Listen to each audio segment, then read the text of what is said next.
අද දේශනාවේදී මා ඔබට කියා දෙන්නේ බුදුරජාණන් වහන්සේ විසින් අනුදැන වදාළ අපි නිතර සජ්ජායනා කරන කරණීය මෙත්ත සූත්‍රය පිළිබඳව. බොහෝ දෙනාගේ බලාපොරොත්තුව මත මේ උතුම් ධර්මපරියාය දේශනා කරන්නට තීරණය කළේ කරණීය මෙත්ත සූත්‍රයේ අන්තර්ගත කරුණු 10ක් ජීවිතයට ගලපාගත්තොත් පමණයි සැබෑ මෛත්‍රියක් අප හදවතේ ජනිත කළ හැකි වන්නේ. ගිහි වේවා පැවිදි වේවා අප දෙපිරිසටම කරණීය මෙත්ත සූත්‍රයේ උගන්වනු ලබන කරුණු සමුදාය එකසේම වැදගත් වෙනවා. මහෝපකාර වෙනවා.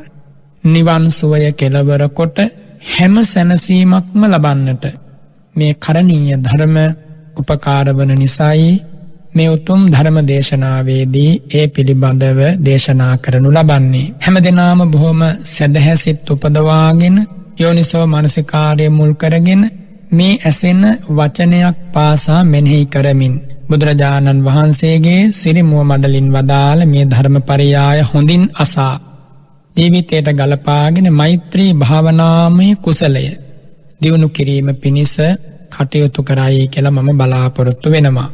මේ උත්තම දේශනාව භාග්‍යවතුන් වහන්සේ විසින් දේශනා කරනු ලැබුවේ සවැත් නුවර දෙව්රම් මහා වනාරණයේදී. ෂඩ්වර්ණ බුද්ධ රශ්මි මාලා දිගන්තයට පතුරවමින් මහනෙල් මල් සුවඳ විහිදෙන ශ්‍රී මුඛ ගර්භය විවර කරලයි මේ අමා බණපදේ මතුවුනේ. දෙනෝ දාහකගේ හද సంతාන මෙත් සිසිලසින් පුරවා වූ මේ ධර්මපරියාය අසා එය ප්‍රගුණ කරමින් 500ක් ස්වාමින් වහන්සේලා මග්ගඵලලාභී ආර්යයන් වහන්සේලා බවට පත් වුණා. බුදුරජාණන් වහන්සේ මේ උතුම් ධර්මපරියාය ඒ උදෙසා වදාළ මෙලොවට පරලොවට ශාන්තිය ගෙන දෙන කාට කාටත් එකසේම ප්‍රයෝජනවත් වන ධර්මපරියායක් බව සිහි කළ මනායි හැමදෙනාම. ඒ වගේම දෙවිවරු අමනුෂ්‍යවරු බොහෝම කැමති මේ කරණීය ධර්ම සමුදායට කරණීය මෙත්ත සූත්‍රයට. මේ උත්තම සූත්‍රය සුත්ත නිපාතය නම් වූ පොත් වහන්සේගේ සඳහන් වෙනවා කුද්දක නිකායට අන්තර්ගතව. එහි අර්ථ කතාව මනාව පරිශීලනය කිරීමෙන් මේ කරණීය මෙත්ත සූත්‍රය කියන්නේ කුමක්ද? එහි අන්තර්ගතය කුමක්ද කියලා වටහා ගන්නට පුළුවන්. අද මේ ධර්ම දේශනාවත් සිද්ධ කරන්නේ කරණීය මෙත්ත සූත්‍රයත් එහි අර්ථ කතාවක් පාදක කරගෙන එනිසා මේ වචනයක් නෑර ඉතා හොඳින් සවනට යොමු කරගෙන යෝනිසෝ මනසිකාරයෙන් හඳුනාගෙන නැවත මේ කරණීය මෙත්ත සූත්‍රය පිළිබඳව පදගතාර්ථය භාවාර්ථය හොඳට දැනගන්න එය ඔබට මෙලොවට පරලොවට නිවනට එකසේම උපකාර වෙනවා. භාග්‍යවත් බුදුරජාණන් වහන්සේ සවැත් නුවර වැඩ ඉන්න කාලේ වස් සමාදන් වන කාලේ එළඹුණා. ඒ කාලේ බොහෝ ස්වාමින් වහන්සේලා නොඑක් දිසාවලින් ඒ භාග්‍යවත් වූ අරහත් වූ ධර්මරාජයන් වහන්සේ ළඟට වැළ නොකැඩී පැමිණුනේ වස්සාන කාලයේ සුදුසු සෙනසුනකට ගමන් කරලා විවේක පාඩුවේ සමත විදර්ශනා භාවනාව පුරුදු කිරීම සඳහා උපදෙස් ලබා ගැනීම පිණිස. ඒ විදිහට දිගන්තයෙන් පැමිණි ස්වාමින් වහන්සේලා දෙස බැලූ භාග්‍යවතුන් වහන්සේ බුදු කරුණාව හදමඩ දරාගෙන රාග චරිතවලින් යුක්ත අයට සවිඥානික අවිඥානික වශයෙන් 11 වැදෑරුම් අසුභ කර්මස්ථානීය දේශනා කරනවා. ද්වේෂ චරිතයෙන් යුක්ත අයට 4 වැදෑරුම් මෛත්‍රී කර්මස්ථානීය දේශනා කරනවා. මෝහ චරිතයෙන් යුක්ත අයට මරණ සති කර්මස්ථාන ආදී දේශනා කරනවා. විතක්ක චරිතයෙන් යුක්ත අයට ආනාපාන සති කර්මස්ථානීය පඨවි කසිනාදී කසින භාවනා දේශනා කරනවා. ශ්‍රද්ධා චරිතයෙන් යුක්ත අයට බුද්ධානුස්සතිය ආදී අනුස්සති කර්මස්ථාන දේශනා කරනවා. ඒ වගේම බුද්ධි චරිතයෙන් යුක්ත අයට චතු ධාතු වවත්තානය මේ විදිහට දේශනා කරනවා. ඉතින් ওই විදිහට ඒ චරිතානුකූල කර්මස්ථාන ලබා දෙමින් බුදුරජාණන් වහන්සේ ශ්‍රී මුඛයෙන් ඒ වස් කාලයේ ආසන්න වෙලා ස්වාමින් වහන්සේලාට නිවන් මාර්ගය පෙන්වා වදාලා. ඒ කාලේ 500ක් පමණ ස්වාමින් වහන්සේලා භාග්‍යවතුන් වහන්සේ සමීපයට පැමිණිලා සිරිපා කමල් වන්දනා කරලා ශාන්ත අම ධර්මයේ ශ්‍රවණය කරලා සුදුසු සේනාසනයක් හොයමින් හිමවන්ත හෙවත් හිමාලය පර්වතය හා ඒකාබද්ධ වූ එක්තරා ගම්මානයක් ඇසුරු කරගෙන වස් සමාදම් වෙන්නට තීරණය කරලා වැඩම කළා. ඉතින් මේ ගමට වැඩම කළාට පස්සේ ටිකක් දුර බැහැරයි සවැත් නුවර ඉඳන් ඒ ගම්මානේ මිනිස්සු මේ ශාන්ත ඉරියව්වෙති සීල තේජසින් හාත්පස බබළුවන මහා සංඝරුවන දැකලා අප්‍රමාණ සතුටකටපත් වුණා. සතුටකටපත් වෙලා ඉදේව භන්තේ තේමා සංවසතහ අනේ ස්වාමීනි මේ වස්තුම් මාසේ අපේ ගම්මානය අසුරු කරගෙන අර හිමාල පර්වත වනල හැබේ වාසය කරන්න අප විසින් චීවර පිණ්ඩපාත සේනාසන ගිලම්පස ස්වාමින් වහන්සේලාට පූජා කරනවා. ස්වාමින් වහන්සේලාගෙන් ධර්මය අහලා අපටත් පුළුවන් තිසරණේ පිහිටන්න සීලාදී පිළිවෙත් පිහිටලා ධර්මය ප්‍රගුණ කරන්න අපට අනුකම්පා කරන්න කියලා ආරාධනා කළා. ඉතින් මේ ස්වාමින් වහන්සේලා මේ ආරාධනාව පිළි අරගෙන ඒ වනාන්තරයේ ඒ මිනිසු විසින් ඉදි කරලා පූජා කරනු ලැබූ ඒ සෙනසුන් වල වාසය කරනවා. ඉතින් එහෙම වාසය කරනකොට ඒ ස්වාමින් වහන්සේලා අප්‍රමාදීව බුදුරජාණන් වහන්සේ වදාළ ආකාරයෙන්ම යෝනිසෝ මනසිකාරය පුරුදු කරමිනුයි වාසය කරන්නේ. ඒ ස්වාමින් වහන්සේලා බොහෝම සිල්වන්තයි. සීලවන්තානම් භික්ඛූනම් තේජේන විහත තේජා රුක්ඛ දේවතා අත්තනෝ විමානා ඕරුහ්‍ය දාරකේ ගයත්වා ඊතෝ චිතෝ විචරන්ති. ඒ වනාන්තරයේ හිටපු රුක්ෂ දෙවිවරු මහා ගස් ඇසුරු කරගෙන විමාන පහළ වී ඇති ඒ විමානවල සිටින රුක් දෙවිවරු ස්වාමින් වහන්සේලාගේ සීල තේජස නිසා ඒ ගස් යටට වෙලා භාවනා වඩනකොට ඒ සීල තේජස නිසා විමානවල ඉන්න බැරුව Tamanගේ දරුවන් අරගෙන එහෙමේ හැසිරෙනවා. ඉතින් මේ දෙවිවරු කල්පනා කරනවා කදානුකෝ ගමිස්සන්ති මේ ස්වාමීන් වහන්සේලා කවද යයිද? කදානු බදන්තා ගමිස්සන්ති මේ ස්වාමීන් වහන්සේලා කවදානම් මේ වනාන්තරයෙන් ඉවත් වෙලා යයිද? ඉතින් මේ දෙවිවරු ප්‍රකාශ කරනවා පඨම වස්සූපගතා භික්ඛු අවස්සන් තේමා සංවසිස්සන්ති. මේ ස්වාමීන් වහන්සේලා මේ භික්ෂූන් වහන්සේලා අඩුම තරමින් වස්තු මාසයක්වත් මේ වනාන්තරයේ වාසය කරයි. මයම් පනතාව චිරන්දාරකී ගහිත්වා ඔක්කම්ම වසිතුන්න සක්කෝම අපි ඒ 3 මාසේ පුරාවට අපේ දරුවන් අරගෙන කොහෙද ජීවත් වෙන්නේ? හන්දමයම් භික්ඛූනම් භයානකං ආරම්මනං දස්සේම. එනිසා අපි සියලු දෙනාම එකතු වෙලා මේ භික්ෂූන් වහන්සේලාට භයානක බියජනක අරමුණු පෙන්වලා අපි මේ ස්වාමින් වහන්සේලා මේ වනලෑබෙන් පළවා හරිමු කියලා ඒ අමනුෂ්‍යයන් නැත්තම් ඒ දෙවිවරු කතිකා කරගත්තා. කතිකා කරගෙන ස්වාමින් වහන්සේලා රාත්‍රී කාලේ විශේෂයෙන් භාවනා කරනකොට තාම බියජනක භින්සනකානි යක්ඛරූපානි නිම්මිනිත්වා පුරතෝ තිට්ඨන්ති. තා බියජනක යක්ෂ රූප මවාගෙන ස්වාමින් වහන්සේලාට පෙනෙනසේ ඉන්නවා. බේරව සද්දංච කරොන්ති. තා භයානක ශබ්ද කරනවා. ඉතින් භික්ෂුන් වහන්සේලා ඒ රූප දැක්කලා ඒ ශබ්දාලා හදයම් පන්දි ස්වාමින් වහන්සේලාගේ හදවත සෙලවෙනවා, බය ඇති වෙනවා. දුබ්බන්නා චහේසුම් මේ බය නිසා දුර්වර්ණ වුණා. උප්පණ්ඩුක ජාතා පඬුවන් පැහැ ඇති ශරීරය ඇති වුණා. ඉතින් මේ ස්වාමින් වහන්සේලාට චිත්ත ඒකාග්‍රතාවයක් ඇති වුණේ නැහැ. එතකොට චිත්ත ඒකාග්‍රතාවය නැති වෙලා බිය ඇති වෙලා ඒ විදිහට බොහොම දි รา ගිය වැහැරී ගිය ශරීරයෙන් වාසය කරනකොට ස්වාමින් වහන්සේලාගේ සති සම්මුස්සී සිහි මුලාව ඇති වුණා. තතෝ තේසම් මුද්ධස්සතිනං දුග්ගන්ධානි ආරම්මනානි පයෝජේසු. අන්න සිහි මුලාව ඇති වුණාට පස්සේ ස්වාමින් වහන්සේලා ඊටාම දුගඳ ගන්ධාරම්මණයන් එළෙව්වා. ඒ කියන්නේ නාසයට ඊටා ප්‍රබල දුගඳක් එන්නට සැලැස්සුවා. තේසං තේන දුග්ගන්ධේන නිම්මතියමානමිව මත්තලුංගං අහෝසි. ඒ දුගඳ කොච්චරද කියනවනම් ඉස්මොලය හරියට පෙළනවා වගේ මහා වේදනාවක් ආවා. ගාල් හා සීස වේදනාව උපද්දෙන් සිතා බලවත් හිසේ අමාරු ඇති වුණා. ඉතින් ඒ ස්වාමින් වහන්සේලා ඉන්න අනතුරු ඕනෝන්ට මේ කාරණේ කියන්න පටන් ගත්තා. ඒ වෙනකන් කිව්වේ නැහැ. එක දවසක් ලොකු ස්වාමින් වහන්සේ ළඟට එකතු වෙලා මේ 500කට ආසන්න ස්වාමින් වහන්සේලා මේ කාරණේ සැලකලාට පස්සේ ඒ ලොකු ස්වාමින් වහන්සේ ප්‍රකාශ කරනවා භගවතා ආවුසෝ ද්වේ වස්සූපනායිකා පඤ්ඤත්තා. ඒ භාග්‍යවත් වූ අප ශාස්ත්‍රෝන් වහන්සේ වස්වැසීම් දෙකක් අනුදැන වදාරලා තියෙනවා. පෙරවස් සමාදන් වීම සහ පසුවස් සමාදන් වීම. පෙරවස් සමාදන් වෙන දවසේ සමාදන් වෙන්න බැරි වුණා නම් ඉන්න අනතුරුව මාසෙකින් පැමිණෙන්න මහා පොය දවසේ නැවත පසුවස් සමාදන් වෙන්නට පුළුවන්. ඉතින් මේ ස්වාමින් වහන්සේ ප්‍රකාශ කරන අම්හාකංච ඉදං සේනාසනං අසප්පායං. අපට මේ සේනාසනේ අසප්පායයි. එනිසා අපි භාග්‍යවතුන් වහන්සේ වෙත ගමන් කරලා මේ කාරණේ කියමු. මේ කාරණේ ප්‍රකාශ කරලා අඤ්ඤං සප්පාය සේනාසනං පුජ්ජාම. අපට ගැළපෙන වෙන සේනාසනයක් අසා දැනගෙන අපි එතනට ගමන් කරලා පසුවස් සමාදම් වෙමු කියලා මේ ස්වාමීන් වහන්සේලා ප්‍රකාශ කළා. සියලු දෙනාම සවැත් නුවරට ගමන් කරලා බුදුරජාණන් වහන්සේගේ සිරිපා කමල් වන්දනා කළා. ඉතින් භාග්‍යවතුන් වහන්සේ අසවදාරනවා න භික්කවේ අන්තෝ වස්සං චාරිකා චරිතම්බාති මයා සික්ඛාපදං පඤ්ඤත්තං කිස්සතුම් මේ චාරිකං චරතය. මහණෙනි මම නුඹලාට ශික්ෂාපදයක් පනවලා තියෙනව නේද? වස් කාලේ ඇතුළත චාරිකාවේ ඇවිදින්න එපා කියලා. ඉතින් ඒ ස්වාමින් වහන්සේලා සියලු දේ ප්‍රකාශ කළා. භාග්‍යවතුන් වහන්සේ සර්වඥතා ඥානයෙන් සකල ජම්බුදීපේ අන්තමසෝ චතුපාද පීඨකට්ඨාන මත්තම්පි තේසං සප්පායි සේනාසනං ආද්දස. සර්වඥතා ඥානයෙන් විමසලා බැලුවා මේ 500ක් භික්ෂුන් වහන්සේලාට සප්පාය සේනාසනයක් ගැලපෙන සේනාසනයක් මේ දඹදිව් තලයේ කොහෙද තියෙන්නේ කියලා.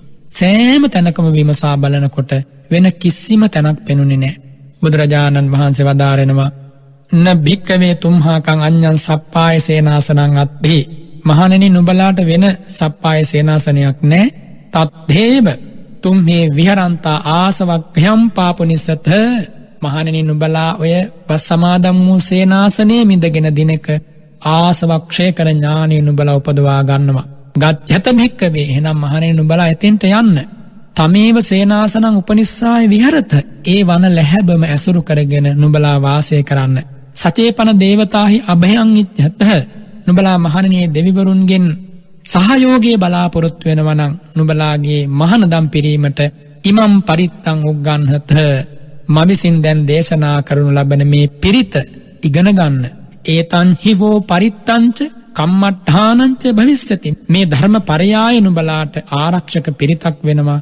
ඒ වගේම කමඨානකුත් වෙනවා, භාවනාරම්මණියකුත් වෙනවා කියලායි මේ කරණීය මෙත්ත සූත්‍රය ඒ භාග්‍යවත් සිරි මූමඩලින් දේශනා කොට වදාළේ. ඒ වගේම මේ මොහොතේ මේ සූත්‍ර දේශනාව දේශනා කරන්නට පෙර ආතුව භාග්‍යවතුන් වහන්සේ වදාරනවා අපිච්චකෝ ආරඤ්‍යකේන පරිහරණඤ්ඤාතබ්බං. මහණෙනි නුඹලා අරණ්‍ය සේනාසනයක ඉන්නවනම් මෙන්න මේ කරුණු ටික දැනගන්න ඕන. කුමක්ද? සායම් පාතං කරන වශයෙන් ද්වේ මෙත්තා. උදේ හවස අනිවාර්යෙන්ම මෛත්‍රී කරන්නට ඕන. ඒ වගේම මේ මෛත්‍රී සූත්‍රය දේශනා කරන්නට ඕන. ද්වේ අසුභා ද්වේ මරණ සති. ඒ වගේම උදේ හවස අසුභ සතිය වඩන්නත් ඕන. උදේ හවා දිනකට අවම මට්ටමින් දෙපාරක් මරණ සති භාවනා වඩන්නට ඕන. ඒ වගේම අට්ඨ මහා සංවේග වත්තු මාමජ්ජනංච. මොනවද අට්ඨ මහා සංවේග වත්තු කියන්නේ? ජාති මම ඉපදීමේ ස්වභාවයෙන් යුක්ත කෙනෙක් කියලා නිතර නිතර හිතන්නට ඕනි. ජරා මම ජරාවට පත්වන කෙනෙක්. ව්‍යාධි මම ව්‍යාධියට එවත් ලෙඩ රෝග වලට පත්වන කෙනෙක්. මරණං මම මැරෙන ස්වභාවයෙන් යුක්ත කෙනෙක්. ඒ වගේම චත්තාරි අපාය දුක්ඛානි සතර අපායේ දුකට මම වැටෙන්නට පුළුවන් මේ ධර්මය අවබෝධ කරගත්තේ නැත්නම්. ඒ වගේම අතීතේ වට්ටමූලකං දුක්ඛං අතීතේ විඳින ලද සංසාර දුක ගැන මෙනෙහි කරන්නට ඕන. අනාගතේ වට්ටමූලකං දුක්ඛං අනාගතේ එන්න පුළුවන් මේ ගමන ගියොත් සසර දුක විඳින සිද්ධ වෙන්න පුළුවන්. ඒ දුක ගැන මෙනෙහි කරන්නට ඕන. පච්චුප්පන්නේ ආහාර පරියට්ඨි මූලක දුක්ඛං මේ ජීවිතේ පවත්වන ආහාර පාන සොයන්නට ඕන, සෙනසුන් සොයන්නට ඕන. මේ ජීවිතේ පවත්වන්න තියෙන දුක ගැන මෙනෙහි කරන්නට ඕන. මෙන්න මේ කරුණු 8 මෙනෙහි කිරීමට කියනවා අෂ්ඨමහා සංවේග වස්තුන් මෙනෙහි කිරීම කියලා. මෙහෙම මෙනෙහි කරන්නට ඕන ආරණ්‍යක වැඩ සිටින ස්වාමින් වහන්සේලා උදේ හවා.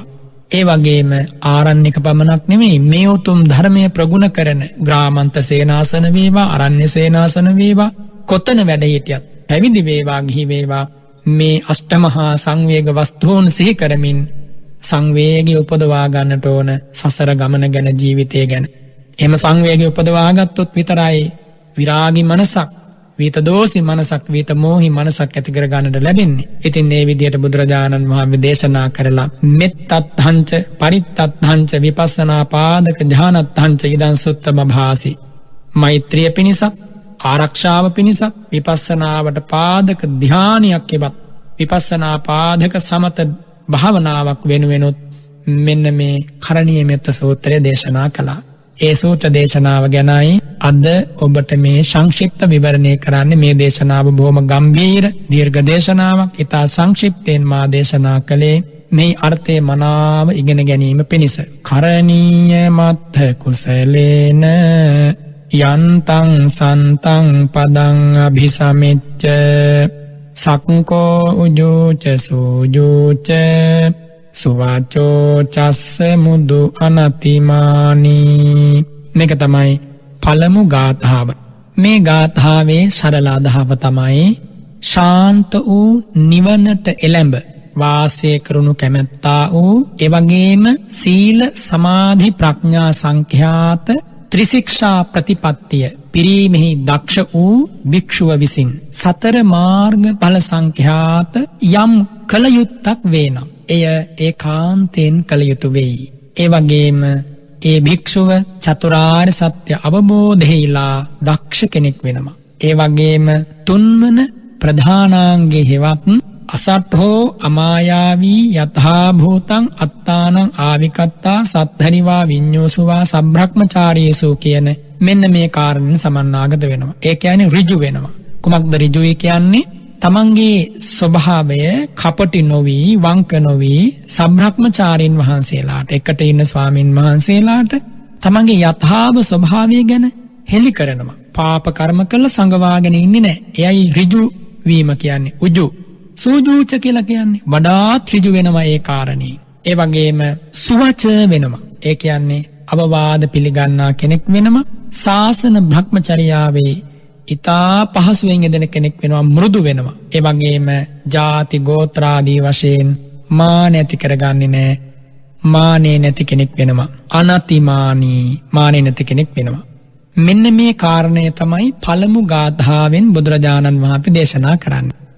තවත් ඔබට තේරෙන ආකාරයකින් ප්‍රකාශ කළොත් කරණීය මත්ථ කුසලේන එයින් අදහස් කරනවා කරණීයං කාතබ්බං අත්ථ කුසලේන යන්තං සන්තම් පදං අபிසමෙච්ච විහරිතු කාමේන. මේ ප්‍රතිපදාව පිළිබඳව දක්ෂව කටයුතු කරන බුදුරජාණන් වහන්සේගේ ශ්‍රාවකයා යම් ඒ ශාන්ත අම නිවනක් වෙත අවබෝධමය වශයෙන් පැමිණ සැනසීමේ වාසය කිරීම බලාපොරොත්තු වෙනවා නම් ඒ උත්තම ප්‍රතිපදාව කරණීයං කළ යුතුයි. අත්ථ කුසලේන යන්තං සන්තම් පදං අபிසමෙච්ච විහරිතු කාමේන කරණීයං. ශාන්තම නිවනට පැමිණ වාසය කිරීමේ බලාපොරොත්තු ඇත්තා වූ භික්ෂුව විසින් ශ්‍රාවකයා විසින් මේ උත්තම සීල සමාධි ප්‍රඥා සංඛ්‍යාත පිළිවෙත සම්පාදනය කළ යුතුයි. තවත් මා ඔබට සරල කළ කියා දෙන්නම්.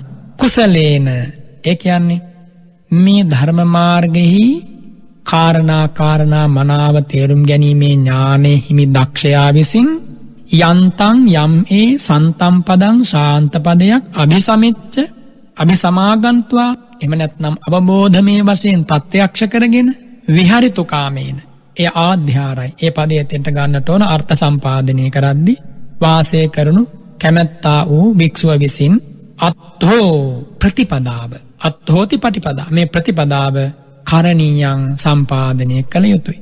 මෙය තමයි පළමු ගාථාවේ පළමු පදයේ අර්ථය. කරණීය මත්ථ කුසලේන යන්තං සන්තම් පදං අபிසමෙච්ච කියන මෙන්න මේ පළමු ගාථාවේ පළමු අර්ධයේ තේරුම. මේ විදිහට ඔබ හිතට ගන්නකෝ. නිවන් මාර්ගයේ දක්ෂව කටයුතු කරන්නා විසින් යම් මේ ශාන්ත පදයක් අවබෝධ කරගෙන සැනසීමේ වාසය කිරීම බලාපොරොත්තු වෙනවා නම් සීල සමාධි ප්‍රඥා පිළිවෙත අනුගමනය කළ යුතුයි කියන එකයි පළමු පදයේ තේරුම. එහෙම බුදුරජාණන් වහන්සේ දේශනා කරලා ඉන් අනතුරුව ඒ නිවන සාක්ෂාත් කිරීම බලාපොරොත්තු වන ශ්‍රාවකයා විසින් කරුණු 14ක් ඒකාන්තයෙන් සම්පාදනය කළ යුතුයි කියලා වදාරනවා. අන්න ඒ කරුණු 14 පිළිබඳව දැන් අපි ඉගෙන ගනිමු. ඊට පෙර ආතුව අත්ථ කුසල කියන්නේ කාටද කියලා තේරුම් ගන්නට ඕන. අත්ථ කුසල අනත්ථ කුසල නමින් කරුණු දෙකක් තියෙනවා. යම් භික්ෂුවක් අනර්ථය අයහපත ඇතිවන විදිහට ශාසනය තුල කටයුතු කරනවා නම් එයාට කියනවා අනර්ථ කුසලයා කියලා. යම් භික්ෂුවක් මේ ශාසන ප්‍රතිපදාවේ දිනෙන් දින දියුණු වීම පිණිස කටයුතු කරනවා නම් එයාට කියනවා අර්ථ කුසල හේවත් ප්‍රතිපදාවේ දක්ෂ කෙනා කියලා. එතකොට යම් භික්ෂුන් වහන්සේ කෙනෙක් සීල විපත්තියකට හෝ ditthi විපත්තියකට හෝ ආචාර විපත්තියකට හෝ ආජීව විපත්තියකට පැමිණිලා මේවා තවත් ගැඹුරින් විස්තර කළ යුතුයි. නමුත් වෙලාවේ හැටියට එක්ක සීලේ පිළිහෙලාගෙන ඉන්නවා. එහෙම නැත්නම් විසම දෘෂ්ටියකටපත් වෙලා ඉන්නවා. එහෙම නැත්නම් ආචාර සමාචාර වශයෙන් ඉතා පහත් තත්වයකට වැටලා ඉන්නවා. එහෙම නැත්නම් වැරදි විදිහට ප්‍රත්‍ය සම්පාදනය කළ ජීවත් වෙනවා. මෙන්න මේ සතර බැදෑරුම් විපත්තීන්ටපත් වෙලා නොකල යුතු දේ කරනවා. එහිදී ඒක වීසති විධං අනේසනං නිස්සාය ජීවිකං කප්පේති කියලා භාග්‍යවතුන් වහන්සේ වදාරනවා. භික්ෂුවක් විසින් වැරදි විදියට ජීවත් වෙනවා නම් ආකාර 21ක් තියෙනවා. ඒ 21 ආකාරයෙන් යම් භික්ෂුවක් ජීවත් වෙනවා නම් එයා මේ ශාසනයේ අනර්ථ කුසලයේ කියලායි භාග්‍යවතුන් වහන්සේ වදාරන්නේ. එයා අර්ථය ගැන දන්නේ නැහැ, අනර්ථයමයි සේවනය කරන්නේ. අනර්ථයේ කටයුතු කරන කෙනා. බුදුරජාණන් වහන්සේ ඒක වීසති අනේසනයන් දේශනා කරනවා. එහිදී මේ 21ක් වූ නොමනා සෙවීම් බුදුරජාණන් වහන්සේ සිද්ධ කරන්න එපා කියලා දේශනා කරනවා. මේවා පිළිබඳව අපි දෙවන වතාවක විස්තර වශයෙන් ඔබට කියලා දෙන්නම්.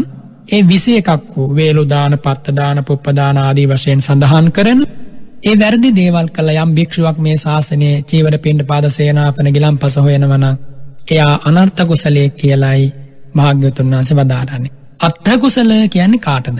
යෝපන ඉමස්මින් ශාසනයේ පබ්බජිත්වා අත්තානං සම්මා පයෝජේති. යම් කෙනෙක් මේ ශාසනයේ පැවිදි වෙලා මනාව ප්‍රතිපදාව යෙදෙනවා. අනේසනම් පහය පෙර සඳහන් කළ 21ක් අනේසනයන් හැරදමා සිව් පිරිසුදු සීලය ආරක්ෂා කරනවා.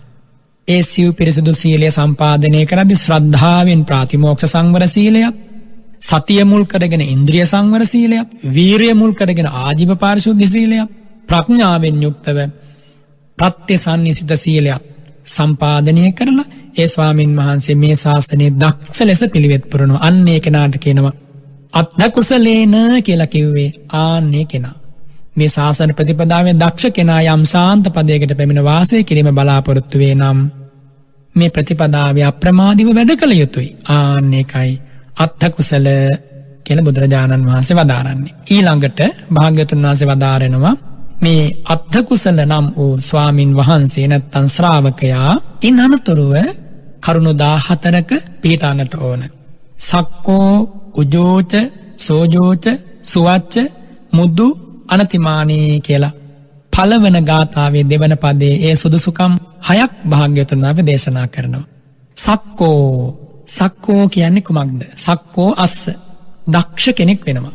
කොහොමද දක්ෂ කෙනෙක් වෙන්නේ? කසින පරිකම්ම වත්ත සමාදානාදීසු අත්තනෝ පත්ත චීවර පටිසංකරණාදීසු යානිතානි සබ්‍රහ්මචාරීනං උච්චාවචානි කිංකරණීයානි තේසු අඤ්ඤේසුච ඒව රූපේසු සක්කෝ අස්ස දක්ඛෝ අනලසෝ සමද්ධෝ කියලායි දේශනා කරන්නේ. මේ ශාසනය තුල කිසුණු පිරියම් කිරීම හේවත් කසින භාවනාව සම්පාදනය කිරීම. ඒ වගේම වත් පිළිවෙත් තියෙනවා. ඒවා මනාව සම්පාදනය කිරීම. ඒ වගේම තමන්ගේ පාත්‍රය, පාත්‍රාවත, චීවරවත මේවා මනාව සම්පාදනය කිරීම හේවත් මේ පාත්‍රාසිවුරු පරිහරණය කරන හැටි, ඒවා සකස් කරන හැටි, ඒවා ප්‍රතිසංස්කරණය කරගන්න හැටි, ඒ වගේම සබ්‍රහ්මචාරී ස්වාමින් වහන්සේලාත් එක්ක එකට ජීවත් වෙනකොට ඒ ස්වාමින් වහන්සේලාගේ කාරණාවලදී සහයෝගය ලබා දෙන හැටි, මේ හැම දෙයකටම දක්ෂ වෙන්නට ඕනේ. ඒ වගේම මහා සංඝරත්නයේ විසින් සිදු කරනු ලබන මෙබඳු වූ කටයුතු තියෙනවා. ශාසනය ඇතුලේ තියෙනවා විනය කර්ම, ඒ වගේ පොත් කිරීම, ඒ වගේම ධර්ම විනය ඉගැන්වීම, වත සම්පාදනය කිරීම, සීලය පිරිසුදු කර ගැනීම, ඇවැත් දෙසා ගැනීම, මේ වගේ තියෙනවා ස්වාමින් වහන්සේලා විසින් කළ යුතු කටයුතු ටිකක්. ඒ වගේ අප්‍රමාදී විය යුතුයි, එයා දක්ෂ විය යුතුයි. ආන්නේ කෙනාට කියනවා සක්කෝ කියලා. උජූ කියලා කියන්නේ කාටද? සක්කෝ හොන්තෝ පිච තතිය පධානියංග සමන්නාගමේන උජුවස්ස. එයා ඒ විදිහට දක්ෂ කෙනෙක් වෙලා තුන්වන ප්‍රධානංගයෙන් සමන්නාගතව ඉතා ඍජු කෙනෙක් වෙනවා. මොකක්ද තුන්වන ප්‍රධානංගය කියලා කියන්නේ? මේ ශාසනයේ බුදුරජාණන් වහන්සේ වීරිය වැඩිම පිණිස හේතු වන කරුණු 5ක් දේශනා කරනවා. ඒවට කියනවා පංච පධානියංග කියලා. පළවෙනි එක තමයි බලවත් ශ්‍රද්ධාවෙන් යුක්ත වීම. දෙවන ප්‍රධානංගය තමයි වීරිය සඳහා හේතු වන ලෙඩ රෝග අඩු වෙලා ආහාර පාන මනාව දිරවන සමශීතෝෂ්ණයක් තම ශරීරයේ පැවතීම. තුන්වන ප්‍රධානංගය හෙවත් වීරිය සඳහා හේතු වන ධර්මාවබෝධය සඳහා හේතු වන කාරණය තමයි අසටෝ අමායාවී, කපටි නැති කෙනෙක් වීම. තමන්ගේ ඇතුළාන්ත ස්වභාවය සබ්‍රහ්මචාරීන් වහන්සේලාට ඇති ආකාරයෙන්ම හෙළි කරනවා. යම් ශික්ෂාපදයක් කැඩුනා නම් ඒ ගැන දැනුවත් කරනවා. ඒ ශික්ෂාපදයේ නැවත සකසා ගන්න ස්වාමීන් වහන්සේලාගේ උපදෙස් බලාපොරොත්තු වෙනවා. කපටි වෙන්නේ නැහැ. ආන්නේ කපටි නොවීම තමයි උජූ කියලා බුදුරජාණන් වහන්සේ දේශනා කරන්නේ. එයයි තුන්වන ප්‍රධානංගයෙන් සමන්නාගත වීම කියලා භාග්‍යවතුන් වහන්සේ දේශනා කරන්නේ.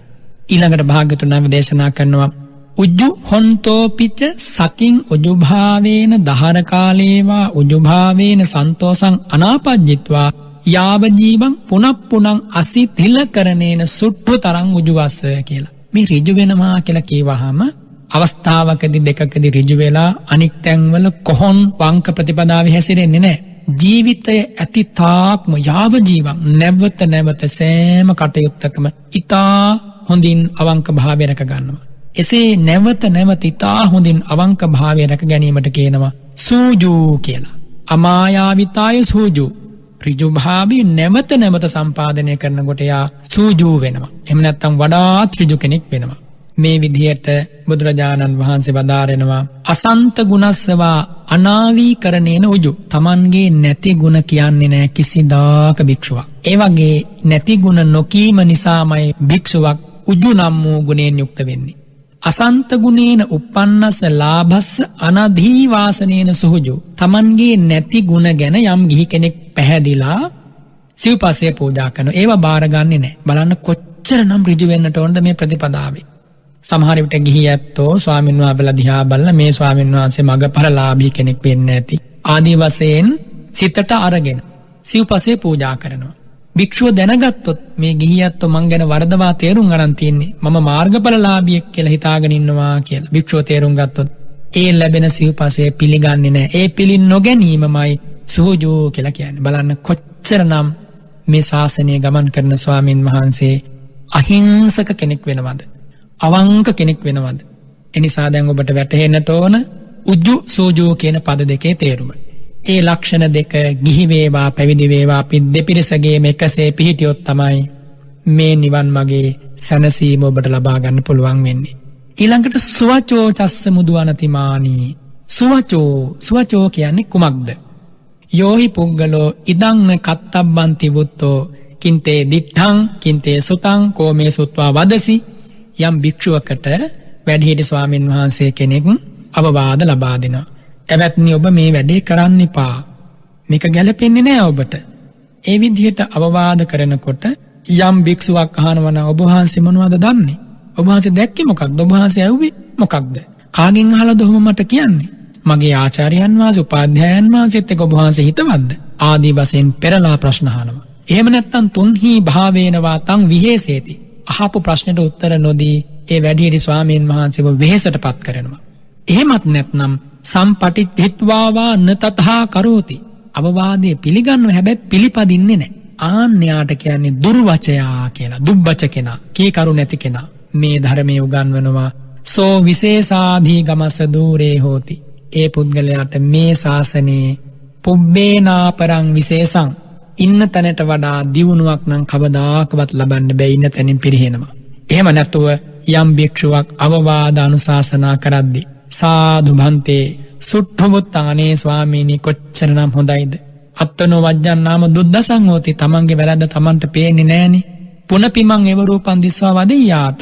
අනේ ස්වාමීනි මට නැවතත් මේ වගේ වැරද්දක් දැක්කොත් පෙන්වලා දෙන්න. අනුකම්පං උපාදාය මට අනුකම්පා කරමින් අවවාද කරන්න. චිරස්සම්මේ තුම්හාකං සන්තිකා ඕවාදෝ ලබ්ධෝ.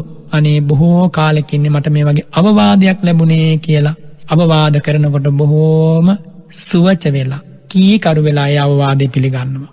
යථානු සිද්ධාංච ප්‍රතිපජ්ජති. පිළි අරගෙන නිකන් ඉන්නේ නැහැ. ඒ අවවාදය තම ජීවිතයේ තුලින් පිළිපදිමින් පෙන්වනවා. සෝ විශේෂාධි ගමස්ස අවිදූරේ හොතේ. යාට කවදාකවත් ඉන්න තැනින් පහළට වැටෙන්න සිද්ධ වෙන්නේ නැහැ. දවසින් දවස සීල සමාධි ප්‍රඥා වශයෙන් දියුණු වෙනවා. ඒ විදිහට ඒවං පරස්ස වචනං සම්පටිච්චිත්වා කරොන්තෝ සුවචෝච අස්ස. වැඩිහිටි ගෞරවනීය ස්වාමින් වහන්සේලාගේ අවවාද අනුශාසනා පිළිගෙන ඒ විදිහටම කටයුතු කිරීමට කියනවා සුවච වීම කියලා. මා මේ ඔබට මේ උතුම් පෙළ දහම සමගම කියලා දෙන්නේ. නැවත ඔබට මේ බණපද ගැන අමුතුවෙන් ආයි විමසන්න උවමනා වෙන්නේ නැහැ. මේ විදිහට අර්ථ හොඳට දරාගත්තට පස්සේ පදෙන් පදේ තේරුම් ගන්න. පදෙන් පදේ තේරුම් අරගෙන තම ජීවිතේට ගලපා ගන්න. අපට මේ අනන්ත සසර ගමනේ අද්ද වෙනකම් සසර දුක නිමා කරන්න බැරි වුණේ ඇයි? මේ කියන අහිංසකකම ජීවිතේ තිබුණේ නැහැ. ප්‍රතිපදාවේ දක්ෂ වුණේ නැහැ. ශාන්තම නිවන් පදේ අවබෝධ කිරීමෙහි දක්ෂ වුණේ නැහැ. ඒ වගේම ඍජුුනේ නෑ, කපටි වුණා, මායාවී වුණා, අවංක වුණේ නෑ. අවවාද අනුශාසනා කරන්න ඇති අපට ජාති පෙර කල්යාණ මිත්‍රයෝ අපි පිටු පෑවා. සට කපටි වුණා. ඒවා හදවතින් දරාගත්තේ නැති නිසායි තාම සසර දුකට වැටිලා මේ ගමන් කරන්නේ. එනිසා මේ ගුණ 14 ශක්ති පමණින් ඇති කරගන්න බලන්න. ඇති කරගත්තොත් ඔබ මේ සසර දුකින් අත මිදෙනවා ඒකාන්ත වශයෙන්. භාග්‍යවතුන් වහන්සේ ගැන අසීමිත විශ්වාසයක් තබා ගන්න. සම්මා සම්බුද්ධෝ වතස්සෝ භගවා.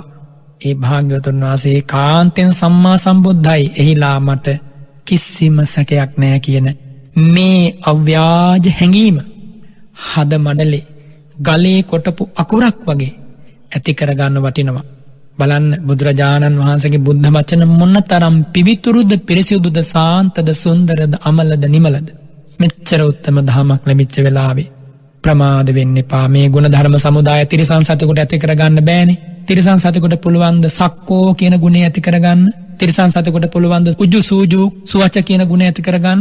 ඔබටනේ පුළුවන්කම තියෙන්නේ. එනිසා මේ ලස්සන මිනිස් ජීවිතය පවිත්‍ර මලින් අවලස්සන කරනොගෙන මේ කරණීය ධර්ම සමුදායෙන් ලස්සන කරගන්නයි මේ නිශායම මුවදොර මේ මෙත්ත සූත්‍රයෙන් ඔබට ධර්ම දේශනා කරන්නේ. මෙවුවා ඔබේ හදමඩලේ පිහිටුවා ගන්න බලන්න. පෙර අපේ ජීවිතවල ඕන තරම් අඩුපාඩු සිද්ධ වෙලා ඇති. මේ මොහොතේ පටන් මේ ධර්ම ටික පිහිටුවා ගත්තොත් හෙට උදෑසන වෙනකොට ඔබ මැරිලා ගියා.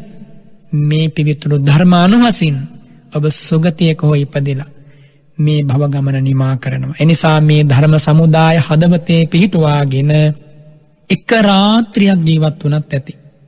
අද ධර්ම දේශනාවෙන් මුළුමනින්ම මේ සූත්‍රය විස්තර කරන්නට බෑ.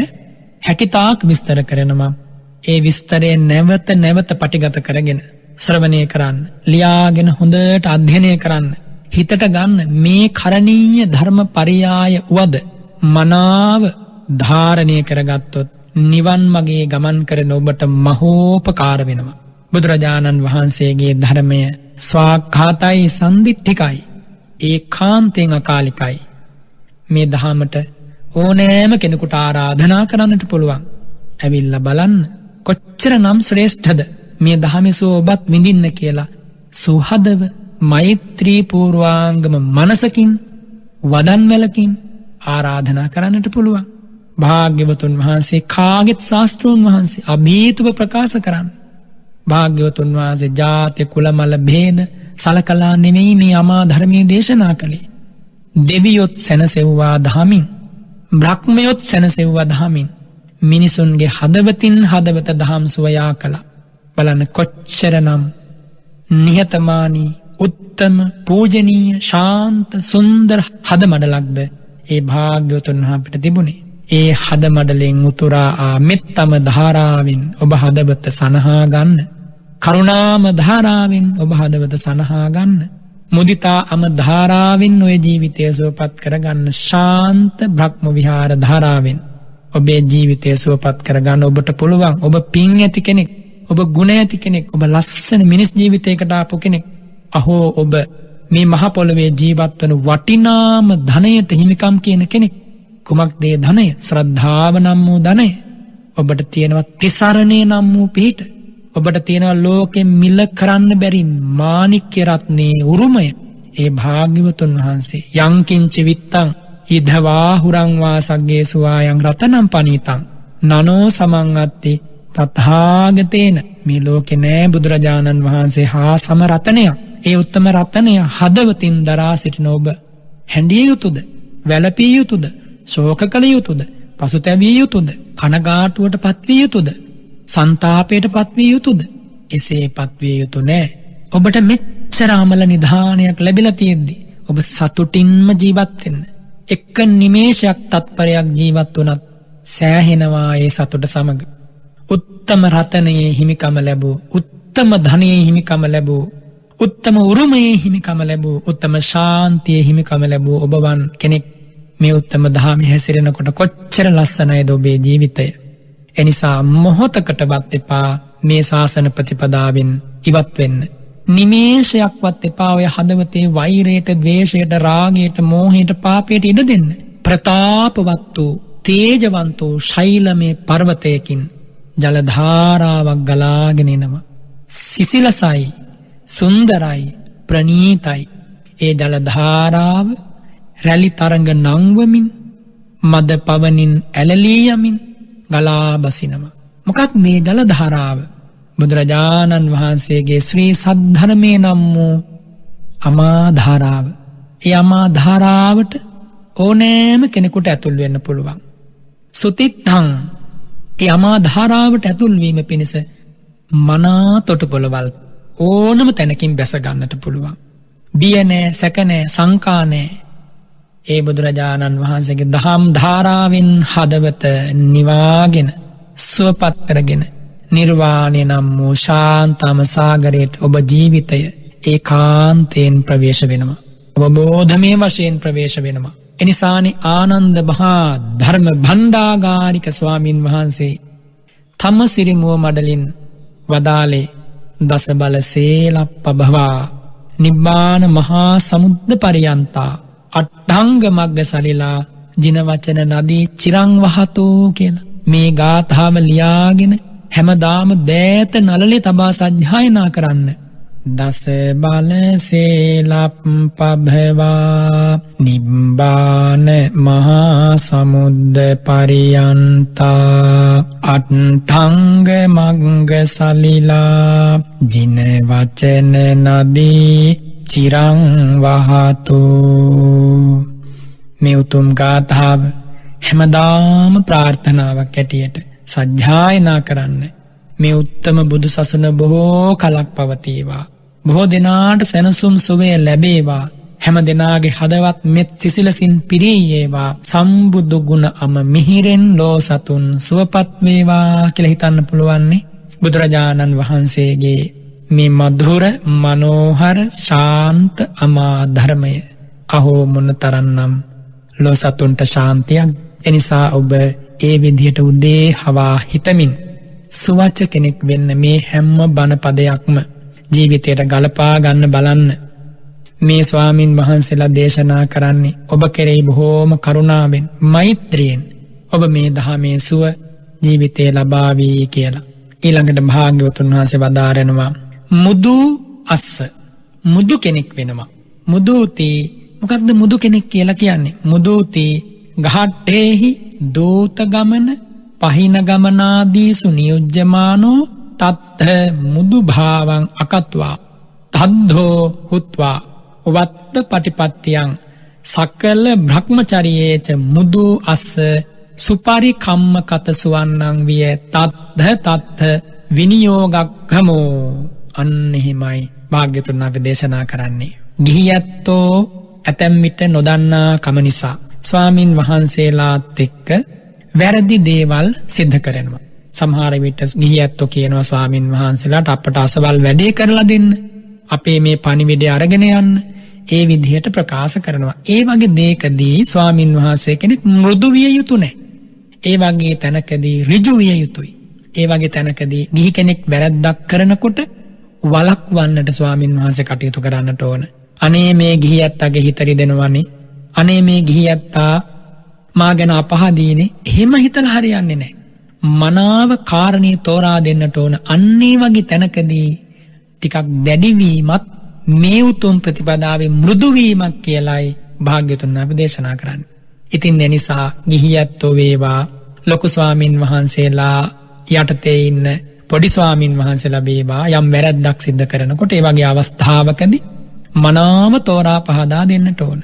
ඒ වගේම තමයි වත්ත පටිපත්තියන්. මේ ශාසනයේ වත් පිළිවෙත් පුරන්න තියෙනවානේ.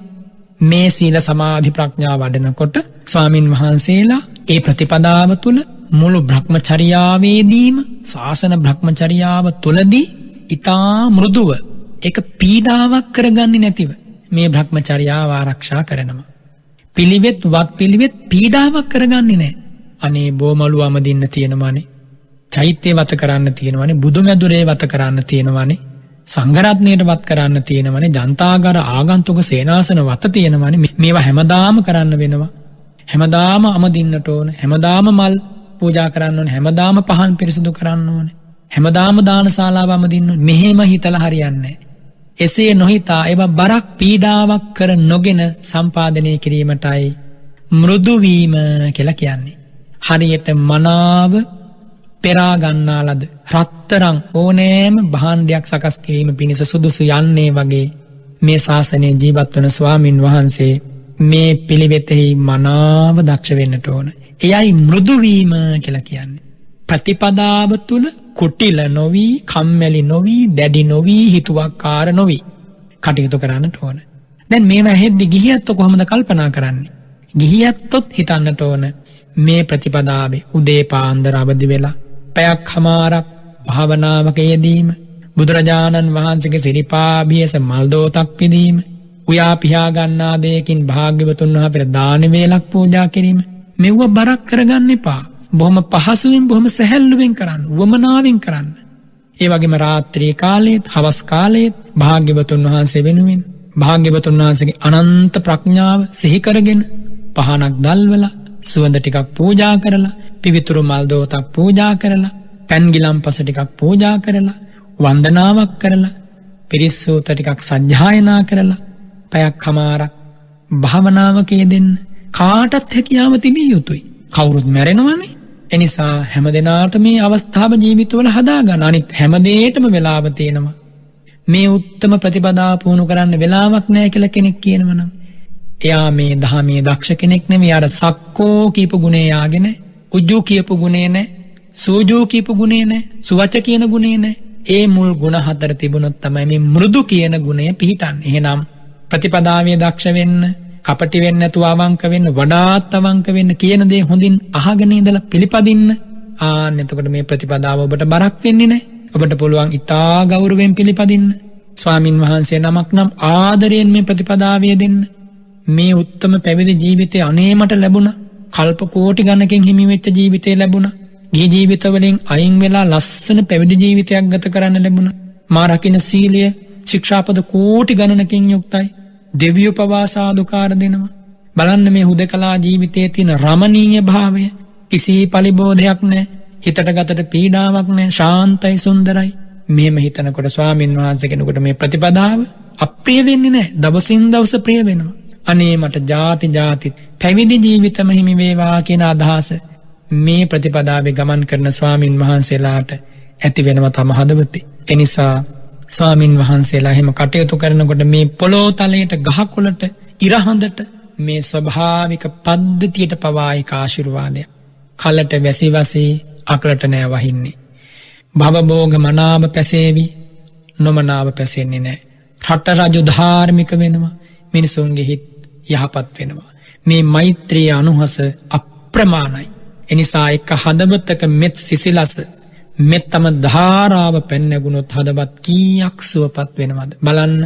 ගෞතම ගෝත්‍රයේ උපන් සිද්ධාර්ථ ශ්‍රී නාමය ලැබූ, සාරා සංඛ්‍ය කල්පලක්ෂයක් පාරමිදම් පිරූ අප මහා බෝසතාණන් වහන්සේ බුද්ධ ගයා පින්බිමේ හැම කෙලෙස් මල දුරු කර දමා දසමරුන් පරාජය කරලා ලෝතුරා බුද්ධ රාජ්‍යයට වෙසක් පුන් පොහෝ දවසේ සිසිල සඳ සෙවණේ සිසිලසේ පත්වෙලා අනන්ත ඥාන, අනන්ත ගුණ, අනන්ත ධන ධරමින් මිහි මඩල පවා කම්පා කරමින්නේ මේ උත්තම බුද්ධ රාජ්‍ය පිහිටෙව්වේ. ඒ අසිරිය ලෝකෙට ලබා දුන්නේ. සිංහනාද කලානි බුදුරජාණන් වහන්සේ ගෝතමක චෛත්‍ය ස්ථානයේ වැඩ ඉඳගෙන අභිඤ්ඤායාහම් භික්කවේ ධම්මං දේසේමි. මහණෙනි මම මේ ධර්මයේ දේශනා කරන්නේ අවබෝධ කරගෙනමයි. නොඅනභිඤ්ඤාය, අවබෝධ නොකරගෙන නෙමෙයි. සනිදානාහම් භික්කවේ ධම්මං දේසේමි නෝ අනිදානං. මහණෙනි හේතු යුක්ති උදාහරණ කරුණු පරියාය කතා ඇතිවයි මම මේ ධර්මයේ දේශනා කරන්නේ. එසේ නොවී නෙමෙයි. සප්පාටිහාරියාහම් භික්කවේ ධම්මං දේසේමිනෝ අප්පාටිහාරියං. මහණෙනි මම මේ ධර්මයේ දේශනා කරන්නේ ප්‍රාතිහාර්ය සහිතවමයි, ප්‍රාතිහාර්ය රහිතව නෙමෙයි. තස්සමයම් භික්කවේ අභිඤ්ඤාය ධම්මං දේසේතෝ නෝ අනභිඤ්ඤාය. මහණෙනි විශිෂ්ඨඥානයෙන් අවබෝධ කරගෙන ධර්ම දේශනා කරන, කරුණු සහිතව ධර්ම දේශනා කරන, ප්‍රාතිහාර්ය සහිතව ධර්ම දේශනා කරන මාගේ අනුශාසනාව කරණීයෝ පිළිපැදිය යුතුයිනේ. කරණීයෝ ඕවාදෝ, කරණීය අනුශාසනී. ඒ අවවාදයේ අනුශාසනාවේ ප්‍රතිපදාව මහණෙනි පුරන්න පිළිපදින්න වටිනවා.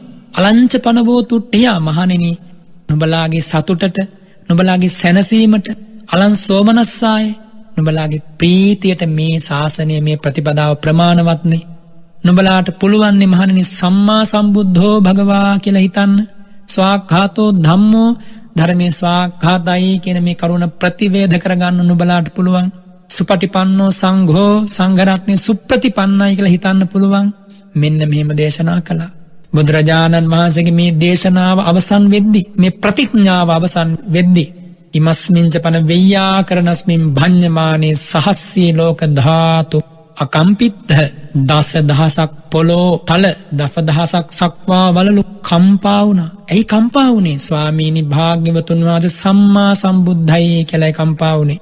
ස්වාමීනි භාග්‍යවතුන් වහන්සේගේ ධර්මයේ ස්වාක්ඛාතයි කියලායි කම්පා වුණේ. ස්වාමීනි භාග්‍යවතුන් වහන්සේගේ සංඝ රත්නයේ සුපටිපන්නයි කියලායි කම්පා වුණේ. බලන්න බුදුරජාණන් වහන්සේගේ ශාසන මහත්වය ධර්ම දායාදයේ මහත් සංඝරුවනේ මහත්වය මෙච්චර සැනසීමක් ලැබිලා තිබේදී ඔබ කොච්චරනම් සතුටකටපත් වෙන්නට ඕනද? බුදුරජාණන් වහන්සේ දේශනා කරන නිසා මේ ශාසන භ්‍රමචර්යාවේ කිසිදාක ප්‍රමාද වෙන්න එපා. කම්මැලිකමක් හිතන්න එපා. දිවි පරදුවට තබා පිළිවෙතේ යෙදෙන්න. සමතේ වෙනුවෙන් සමත භාවනා වෙනුවෙන් උත්සාහවත් වෙන්න. ඇතැම් විට අවුරුදු 5 10 15 20 30ක් සමාධියක් ඇති නොවෙන්න පුළුවන්. ඒ වුණත් ආපස්සට එන්න එපා. ඒ වුණත් උත්සාහය අතහරින්න එපා. ඒ වුණත් වීරිය අත්හරින්න එපා.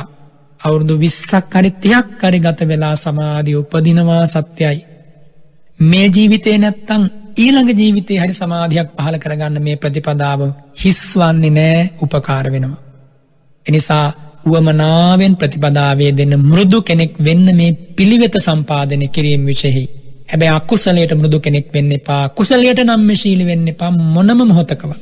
කුසලයට උපරිමයෙන් හිස නමා ගරු කරමින් සම්පාදනය කරන්න. එයයි මෘදු වීම කියලා දේශනා කළේ මේ කරණීය ධර්ම සමුදායේදී. ඒ වගේම භාග්‍යවතුන් වහන්සේ වදාරනවා අනතිමානී. මානේ නැති කෙනෙක් වෙන්නට ඕන.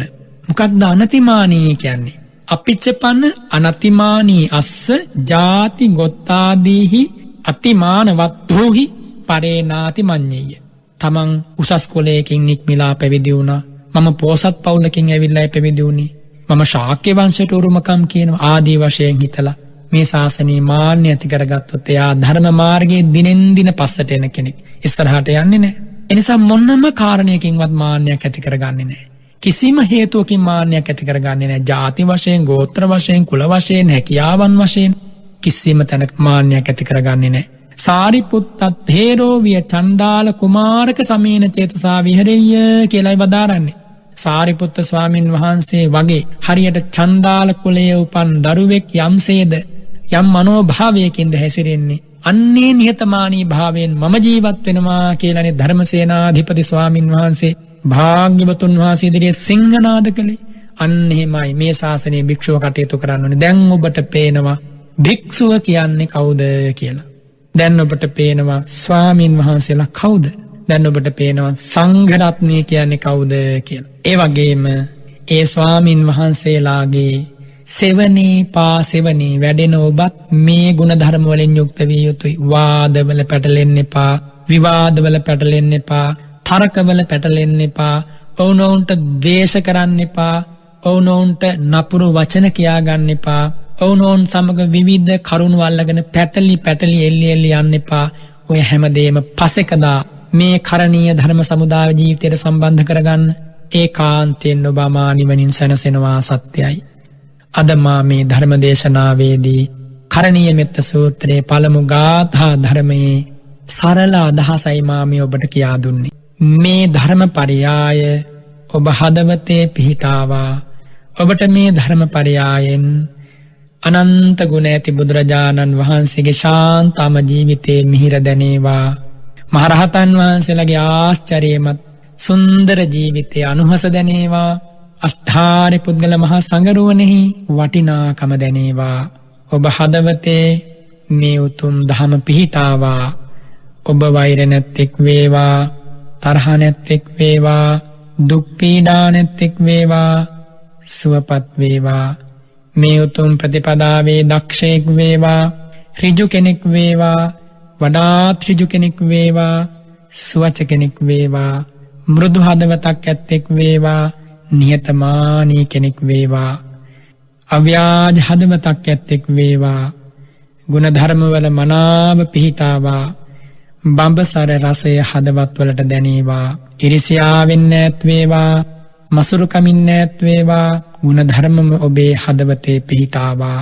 හැම දිනාටම මේ උතුම් අනුශාසනාව මෙලොව නිවි සසර නිවා හැම දුක් ගිනි අවසන් කොට චතුරාර්ය සත්‍ය අවබෝධයෙන් භව ගමන නිමා කිරීම පිණිස වේවායි මම ප්‍රාර්ථනා කරනවා. ආකාසට්ඨා ච භුම්මට්ඨා දේවා නාග මහිද්దికා පුඤ්ඤන්තං අනුමෝදිත්වා චිරං රක්ඛන්තු සම්බුද්ධ ශාසනං චිරං රක්ඛන්තු සම්බුද්ධ දේශනං චිරං රක්ඛන්තු සම්බුද්ධ ශාවකන්ති. ධර්ම ශ්‍රවණානි සංස බලෙන් අතිපූජනීය ස්වාමින් වහන්සේලාට සදහැති ඔබ සියලු දෙනාට සිතක් ශාන්තියක් වේවා, මේ අමා ධර්මම අවබෝධ වේවා කියලා මම ආශිර්වාද කරනවා. ඉරිදා සිත්නෙත් අසපුවේ ධර්ම සාකච්ඡාවයි ආරම්භ කරන්නට බලාපොරොත්තු වෙන්නේ. බොහොම ගෞරවයෙන් নমස්කාර පූරකව ඉරිදා සිත්නෙත් අසපුව ධර්ම සාකච්ඡාව වෙනුවෙන් නැවත වාරයක් පිළිගනු ලබනවා. පෙළිහුල්ලොය සීල සමාහිත ආරණ්‍ය සේනාසන වාසී පූජනීය වන්දනීය බලංගොඩ රාධ ස්වාමීන් වහන්සේව. අවසර ස්වාමීන් වහන්සේ.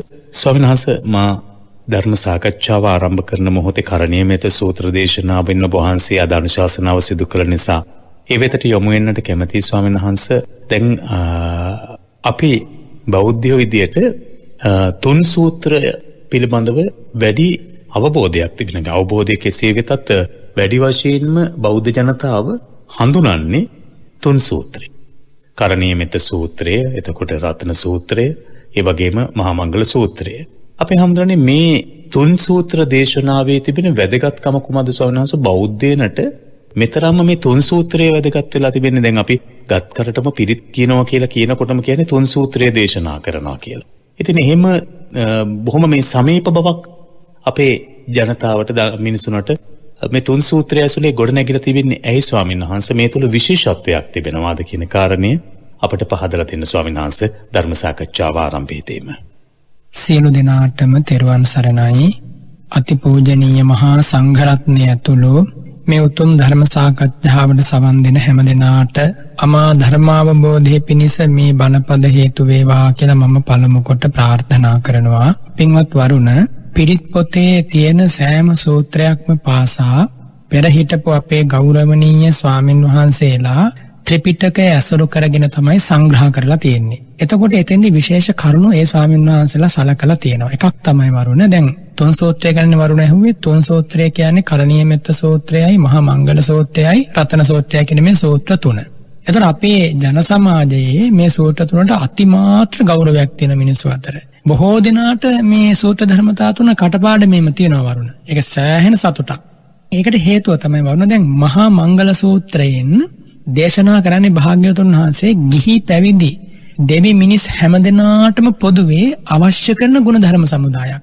එතකොට මේ ජීවිතය තුළ ඒ ගුණධර්ම ටික තියෙනවා නම් එයා සැබවින්ම ජීවිතේ මංගල්‍යයක් උදා කරගත්ත කෙනෙක්. කාටත් සාමාන්‍ය ජීවිතය තුළ සාමාන්‍ය ජීවිතය ගෙවද්දි වරුණ, සාමාන්‍ය ජීවිතය යහපත් වුණොත්, අර්ථාන්විත වුණොත්, පිරිසිදු වුණොත් නේ එතනින් එහාට අපට යන්න පුළුවන් වෙන්නේ. සමත විදර්ශනා වඩමින් මේ බෝධිපාක්ෂික ධර්ම දියුණු කරන්න පුළුවන්. ඒ සඳහා අවශ්‍ය ප්‍රාථමික මූලික ප්‍රවේශය මහා මංගල සූත්‍රයෙන් භාග්‍යවතුන් වහන්සේ උගන්වා වදාරනවා. ඒ කියන්නේ මුල ඉඳන්ම පුද්ගලයෙකුගේ ජීවිතයක් සකස් කරගෙන ඇවිල්ලා අවසානයේ වරුණ මහා මංගල සූත්‍රයේ උගන්වනවා. පොට්ටස්ස ලෝක ධම්මෙහි චිත්තං යස්සන කම්පති අශෝකං වේජං හේමං ඒතම් මංගල මුත්තම. ඒ කියන්නේ විරාගී මහා රහතන් වහන්සේ කෙනෙක් නම් බවට පත් වෙනකම්ම භාග්‍යවතුන් වහන්සේ මේ මහා මංගල සූත්‍රයේ කරුණ අන්තර්ගත කරලා තියෙනවා. එතකොට සාමාන්‍ය මිනිස්සෙකුට තේරෙන තැනින් පටන් අරගෙන තමයි භාග්‍යවතුන් වහන්සේ මේ විරාග නිවන දක්වාම ඒ ශ්‍රාවකයාව ප්‍රවේශ කරවන්නේ. එතකොට ඒ කාරණය මේ මහා මංගල සූත්‍රය තුළ ඉතා සංක්ෂිප්තයෙන් වගේ ඉතා අලංකාර විදියට විසිතුරු වචනානුසාරයෙන් අන්තර්ගත කරලා තියෙනවා. ඒ නිසා මේක හරි ලේසි ජන සමාජයට ඇතුල් කරන්න.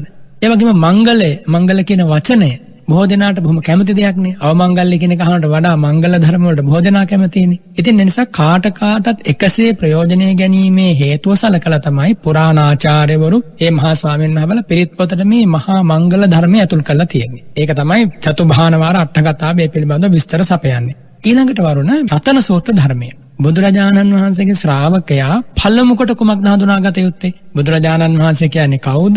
ධර්මය කියන්නේ කුමක්ද? සංඝරත්නය කියන්නේ කෙබඳු පිරිසක්ද? මෙන්න මේ තෙරුවන් වහන්සේලා හඳුනා ගැනීමනේ අවශ්‍ය වන්නේ. ඒතර තෙරුවන් වහන්සේලා හඳුනා ගනිද්දී වරුණ තෙරුවන් වහන්සේලාගේ ගුණ සමුදායනේ අපි ඉස්සෙල්ලාම හඳුනා ගන්නට ඕන. ඒ තෙරුවන් වහන්සේලාගේ අසීමිත ගුණස්කන්ධය සංක්ෂිප්ත වශයෙන් සටහන් වන ඒ සටහන තමයි රතන සූත්‍රය කියලා කියන්නේ. ඒතර රතන සූත්‍රයේ තියෙන ඒ ගාථා ටික යම් කිසි කෙනෙක් මුලපටන් අග දක්වා හරිහැටි අධ්‍යයනය කළොත් බුදුරජාණන් වහන්සේගේ ගුණ ධර්මයේ ගුණ සංඝරත්නයේ ගුණ බුදුසිරි මුව මඩලින්ම දේශනා කරපු හැටි දැක ගන්න ලැබෙනවා. එනිසා ඒ තෙරුවන් ගුණ වගේම වරුණ දෙවෙනි එක තමයි සාමාන්‍ය ජන සමාජයේ මිනිසුන්ට නොඑක අවස්ථාවල විපත් පැමිණෙනවා, කරදර පැමිණෙනවා, බාධා පැමිණෙනවානේ. ඉතින් මිනිසු හැම වෙලාවකම මේ ධහම තුලින් එදිනෙදා ජීවිතයට පිටක් බලාපොරොත්තු වෙනවනේ වරුණ. ඒක ඇති වරදකුත් නැහැනේ. අන්නේ පිහිට ඒ ආරක්ෂාව පරිසමන්තතෝ තායති රක්ඛතිති පරිත්තං කියපු ඒ හාත්පස ආරක්ෂාව ඒ රතන සූත්‍ර ධර්මපරියාය සජ්ජායනා කරන ශ්‍රාවකයාට ලැබෙනවා. සැබවින් මේක සත්‍යක්‍රියාවක්. මිහි මණ්ඩල හඬවන ලද සත්‍යක්‍රියාවක්. බුදුසිරි මෝමල්ලින් තුන්බිය දුරු කිරීම වශයෙන් වදාළ සත්‍යක්‍රියාවක්. ඒ ධර්මයේ භාවිතයට ගැනීම වරුණ මේ ජීවිතයේ සුවපත් භාවයේ පිණිස අමනුෂ්‍යයන්ගේ කරදර වලින් දුර්භීක්ෂ විපත් වලින් ඒ වගේම රෝග බියෙන් ආරක්ෂා වෙලා ජීවත් වීම පිණිස වැදගත් වෙනවා ලෞකික ජීවිතයට. ඒ වගේම වරුණ තෙරුවන් ගුණ භාවනාව වඩන්නට රතන සූත්‍ර ධර්මපරියාය මහෝපකාරයි. ඉතින් ඒ කාරණයෙන් තමයි රතන සූත්‍රයේ විශේෂයෙන් තුන් සූත්‍රයට අපි ඇතුළත් කරගෙන බොහෝ කලක පඩන් අපේ ජන සමාජයේ ගිහි පැවිදි සියලු දෙනා භාවිතයට ගන්න. ඊළඟට වරුණ කරණීය මෙත්ත සූත්‍රය දැන් අපි සාකච්ඡා කරමින් ඉන්නේ ඒ සූත්‍රයනේ. මේ කරණීය මෙත්ත සූත්‍රයෙන් කියලා දෙන්නේ වරුණ මෛත්‍රී භාවනාව තුළින් ධ්‍යාන උපදවල එය පාදක කරගෙන විපස්සනා භාවනාව දියුණු කළ ඒ ඔස්සේ මඟඵල ලබා සසර දුකෙන් අත මිදීම තමයි කරණීය මෙත්ත සූත්‍රයේ සාරාංශය.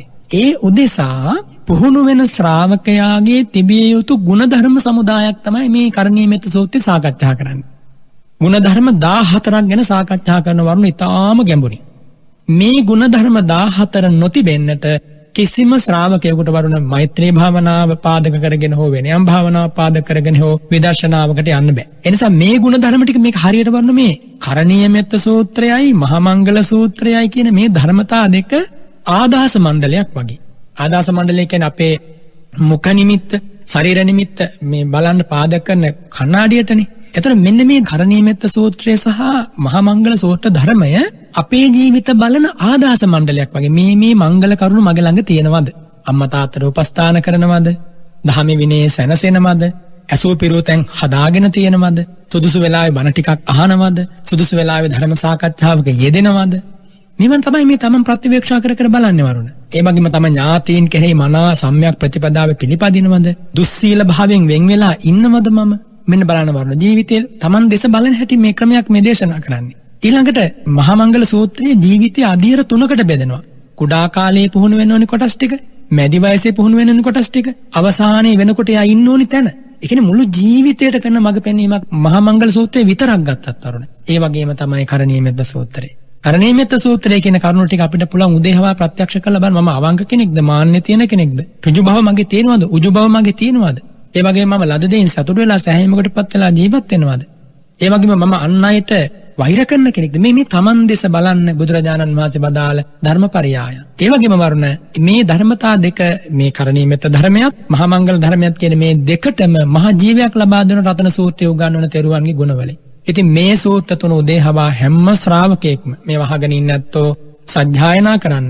දැන් අර්ථ අපිට පුළුවන් විදිහට අපි කියලා දෙනවා අර්ථ මෙනෙහි කරමින් සජ්ජායනා කරන්න. ඒ වගේම ඒක භාවනාවක් වරුණ. මේ කරණීය මෙත්ත සූත්‍රය දා භාග්‍යතුන් වහන්සේ දේශනා කරන්නේ එකක් තමයි මේ කරණීය මෙත්ත සූත්‍රය ඒ ස්වාමීන් වහන්සේලාට පරිත්තත්තංච ආරක්ෂක පිරිතක් ඇරෙට පාවිච්චි කරන්න කියලා වදාලා. ඒ වගේම මෙත්තත්තංච මෛත්‍රී භාවනාවෙන් ධ්‍යාන උපදවාලීම පිණිස කරණීයමෙත සූත්‍රය සජ්ජායනා කරමින් මෙහි ගුණ ජීවිතයට ගලප ගන්න කිව්වා. ඒ වගේම විපස්සනා පාදක ධ්‍යානත්තංච විපස්සනාව සඳහා පාදක ධ්‍යානීය ලෙස මෛත්‍රිය දිනු කරන්නත් මේක හේතු කරගන්න කියලා වදාළ. ඉතින් වරුණ මේ තුන් සූත්‍රයේ වටිනාකම අපමණයි. අපේ ස්වාමින් වහන්සේලා හැම උදෑසනකම හැම දහවල් කාලයකම හැම රාත්‍රී කාලයකම මේ තුන් සූත්‍රය සජ්ජායනා කරනවා. ඒ සජ්ජායනා කරන්නේ පිරිත කියලා මේ ආරක්ෂාවක්ම බලාපොරොත්තු වීමේ ශීර්ෂයෙන් නෙමෙයි. මේ ධර්මපරයය ඒ තරමින් ජීවිතයට සමීපයි. මේ ධර්මතා ටික ජීවිතයට ගලපා නොගෙන බෞද්ධයෙක් වෙන්න බෑ කියලා කියන්න පුළුවන් වරුණ.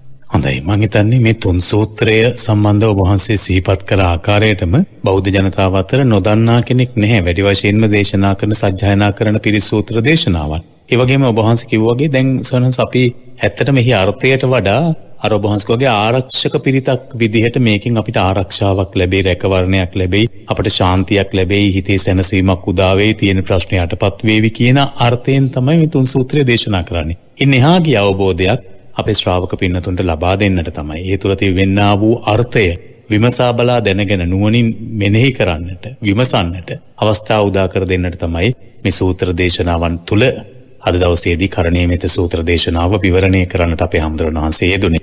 අපේ ස්වාමීන් වහන්සේ දැන් රතන සූත්‍රය පිළිබඳව ඔබ වහන්සේ අර සිහිපත් කරපු කාරණාවකදී දැන් එය සත්‍යක්‍රියාවක් විදියට මිහිමඩල කම්පා කරමින් ඔබ වහන්සේ සිහිපත් කළා. මිහිමඩල කම්පා කරපු සත්‍යක්‍රියාවක් බවට පත් වුණා කියලා.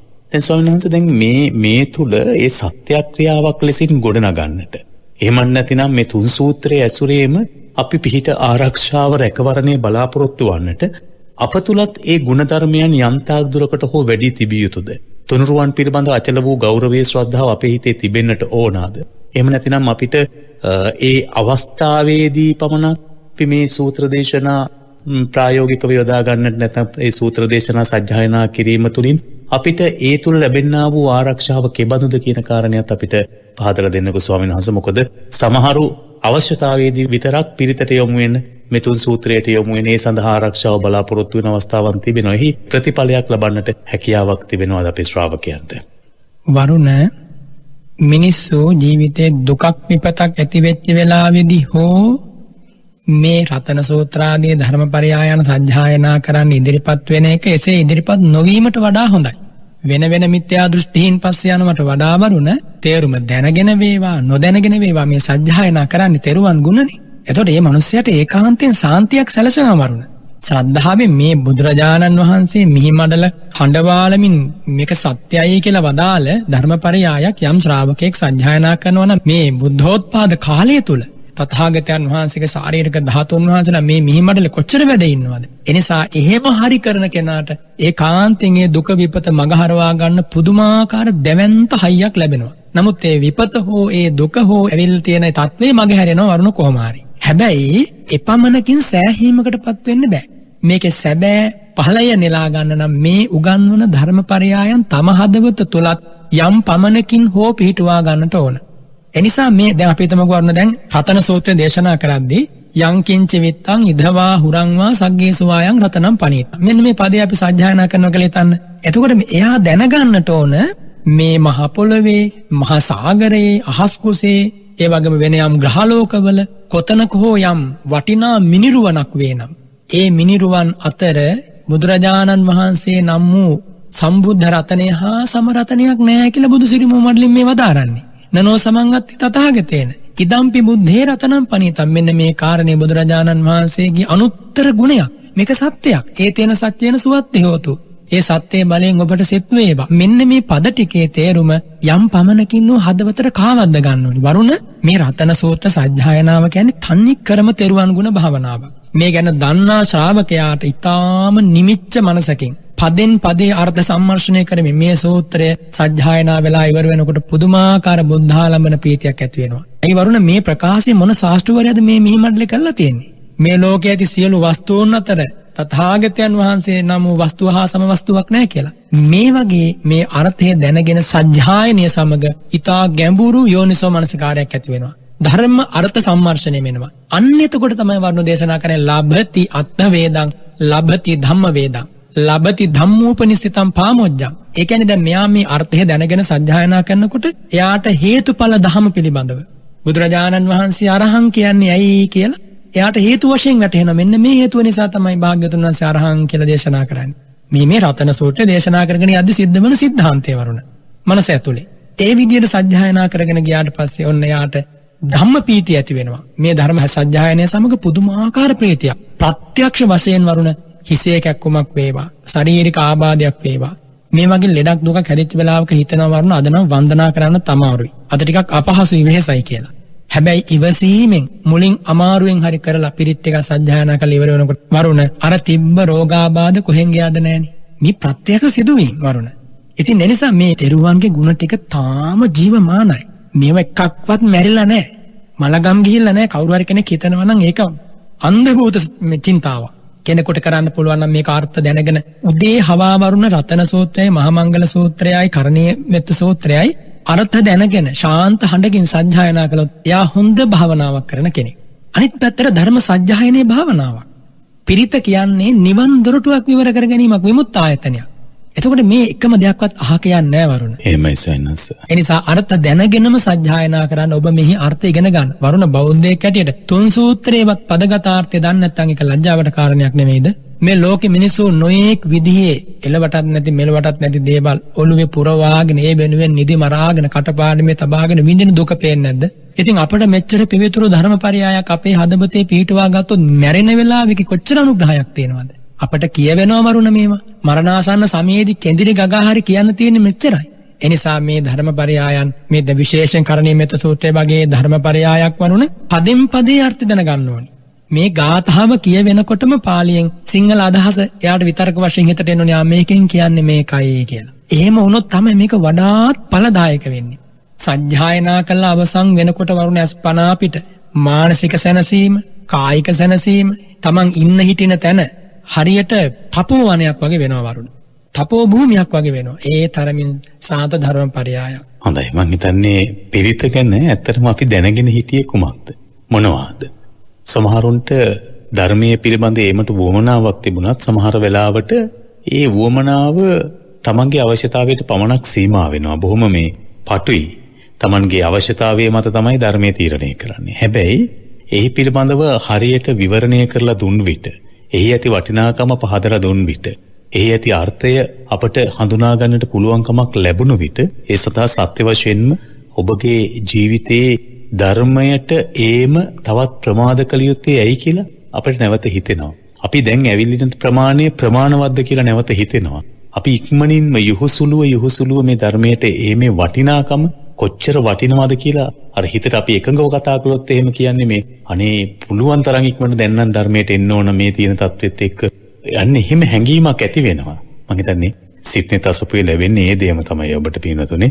අපේ පූජනීය බලංගොඩ රාද ස්වාමීන් වහන්සේ මේ කාරණා පැහැදිලි කරලා තින්නේ. උන්වහන්සේගේ දැනුවත් භාවයත් ඇති වෙනවා. සහුන්වහන්සේට ධර්මයේ නැවත නැවත දේශනා කිරීම තුළ මහා කුසලයක් රැස් වෙනවා. ඊටත් ඔබට ගිහිල්ලා ඔබට අපට අපි අසරණ වෙලා ඉන්න මේ සමාජයෙන් ඒ අසරණ භාවයෙන් මිදෙන්නට තිබෙන අවස්ථාව තමයි ධර්මය. සමහරු හිතන් ඉන්නවා නීතියෙන් රැකවරණය, විවිධ දේවල් වලින් රැකවරණය වේ. රැකවරණය කොතෙක්ද කියන කාරණේ ධර්මය වුණාට පස්සේ පැහැදිලි වෙනවා. මේ සසරේ බය දකින්නට අපව පොළඹවාලන, සසරේ තිබෙන ආදීනව හඳුනා ගන්නට අපව පොළඹවාලන. ඒ වගේම මේ ලැබිච්ච මනුෂ්‍ය ජීවිතයේ ඉක්මනින්ම ප්‍රතිඵලයක් ලබාගෙන මේ තත්වෙන් මිදෙන්නට තිබෙන මාර්ගය අපට පහදලා දෙන ධර්මයේ තමයි මේ ඔබ ශ්‍රවණය කරන්නේ. ස්වාමීන් වහන්සේ, එතකොට අපි වහන්සේ දේශනාවේදී සිහිපත් කරපු කාරණාවක් ඔබ වහන්සේ කෙටියෙන් පැහැදිලි කිරීමක් කළා. මට හිතෙනවා තව ටිකක් විස්තරානුගතව දැනගත්තොත් එහෙම හොඳයි කියලා ස්වාමීන් වහන්සේ. දැන් මමත් අහලා තියෙනවා අපේ දේශනාවලදීත් ඇතැම් ස්වාමීන් වහන්සේලා දේශනා කරලා තිබෙනවා අත්ත කුසල් කියන කාරණේ. ස්වාමීන් වහන්සේ, අත්ත කුසලයේ කියන්නේ ස්වාමීන් වහන්සේ තව ටිකක් අපිට විවරණය කරලා දෙන්නකෝ, පැහැදිලි කරලා දෙන්නකෝ. අත්ත කුසල් කියලා හඳුන්වා දෙන්න පතිය පිළිබඳව මේ කරණීය මෙත සූත්‍රයේ ඇසුරේ පිළිබඳව විටින් විට දේශනාවන් වෙනවා. හැබැයි අපිට පැහැදිලි අවබෝධයක් ලැබුණේ ඔබ වහන්සේ අද දවසේදී යම් තාක් දුරකට හෝ පැහැදිලි කරන්නට යෙදුණා. මම හිතන්නේ ධර්ම සාකච්ඡාවේ තව කෙටි වේලාවක් හෝ අරගෙන අත්ත කුසල් කියන කාරණේ පැහැදිලි කරලා දුන්නොත් හොඳයි කියලා මට හිතෙනවා. ඔව්, පින්වත් වරුණ, බුදුරජාණන් වහන්සේ වදාරනවා අත්ථ කුසලේන සහ අනත්ථ කුසලේන කියන මේ කාරණා දෙක. අත්ථ කුසල කියලා කියන්නේ වරුණ අර්ථයේ දක්ෂ කෙනා.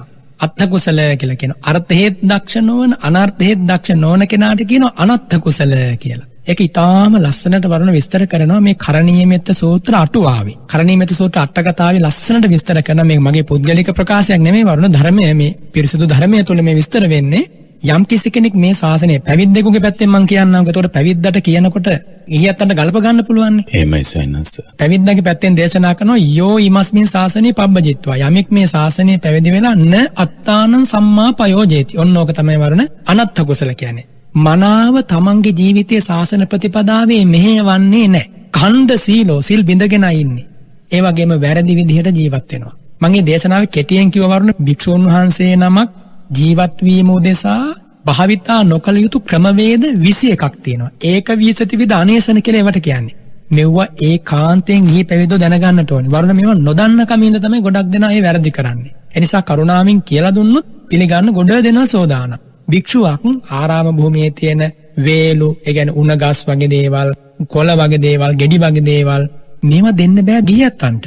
ඊළඟට සංඝසතු භූමියක තියෙන මැටි වගේ දේවල්, පස් වගේ දේවල් මේවා දෙන්න බෑ. ඊළඟට චාටු කතා කියන්න බෑ. ඇත්ත බොරු මිශ්‍ර කරලා කියන්න බෑ. ගිහියන්ගේ දරුවන්ගේ ඔළුව අත ගන්න බෑ, අතින් අල්ලන්න බෑ, දරුවෝ වඩා ගන්න බෑ. ගිහියන්ගේ පණිවිඩ ගෙනියන්න බෑ, වෙදකම් කරන්න බෑ, දූත කර්ම කරන්න බෑ. ඒ වගේම අපි පින්ඩපාතයක් කරගෙන ඇවිල්ලා ඒ පින්ඩපාතේ ගිහියන්ට දෙන්න බෑ වරුණ. අම්මා තාත්තට දෙන්න පළ වෙන කාටවත් දෙන්න බෑ. ඒ වගේ වාස්තු විද්‍යා, නක්ෂත්‍ර විද්‍යා කෙලින්ම තියෙන නක්හත් විද්‍යාම් කියලා, අංග විද්‍යාම්. ඒ වගේම අත බල්ල ශාස්ත්‍ර කියනේම රේඛා බල්ලව කියනවා කියන්නේ. ඒ වගේ මේ වගේ දේවල් සපුරා භික්ෂුවකට තහනම්. මේ වගේ යමෙක් ජීවත් වෙන අන්න අනත්ථ කුසලෝ කියලා කියනවා. තථාරූපානි කුලානි සේවති භජති පෞරුපාපති අයං අනත්ථ කුසලෝ. ඒ වගේම භික්ෂුන් වහන්සේලාට අහිත පිනිස කටයුතු කරන පැහැදිලිවම විස්තර කරන වේසිය ගෝචරෝ, විධවා තුල්ල කුමාරි පණ්ඩක, භික්ඛුනී පානාගාර ගෝචරෝ කියලා. මේ වැඩි වශයෙන් විස්තර කරන්න බෑ මේ වෙලාවේ. ඉතින් ඒ නිසා භික්ෂුවක් Tamanට නොගැලපෙන විදියට හැසිරෙනවා නම්, නොගැලපෙන විදියට බඩ ගෝත්‍රය රැක ගන්න හදනවා නම් එයා අනර්ථයේ යෙදෙන කෙනෙක්. අනර්ථ කුසලයා කියලා කියන්නේ යාට.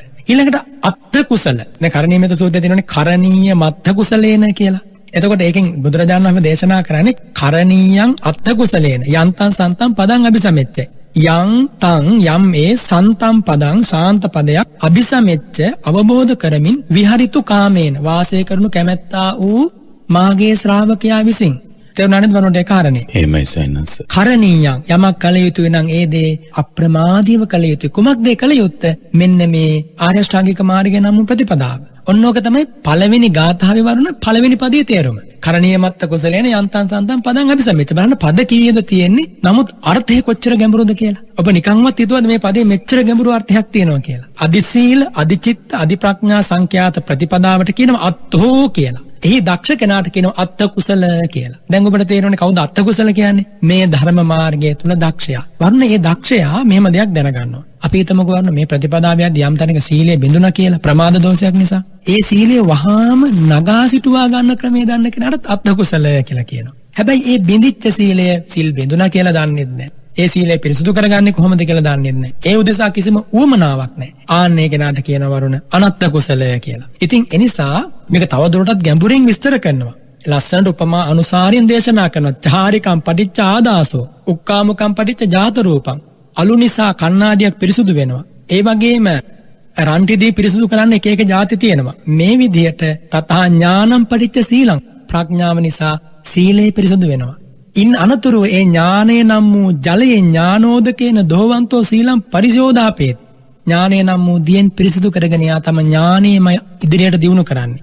සීලය නම් වූ දියෙන් පිරිසුදු කරගෙන මෙන්න මේ විදිහට වරුණ ඉතා පැහැදිලි ප්‍රතිපදාව ගැන ඒ ප්‍රතිපදාවේ මුලැමැදාග හරියට දන්නා කෙනාට තමයි අත්ථ කුසල කියලා කියන්නේ. අත්ථෝ කියලා කියන්නේ කුමක්ද? ප්‍රතිපදාව. මොන ප්‍රතිපදාවද? ආර්ය අෂ්ටාංගික මාර්ගය නම් වූ ප්‍රතිපදාව. එනිසා තේ ඉමස්මින් අත්තේ අත්ථ කුසලාති අදිප්පේතා. මේ ශාසනයේ අත්ථ කුසල කියලා ගන්නේ සීලය කවදා හෝ දවසක හැරිලා බලද්දි මගේ සීලය මට චෝදනා කරන්නේ නැති තත්වයෙන් මම දියුණු කළා.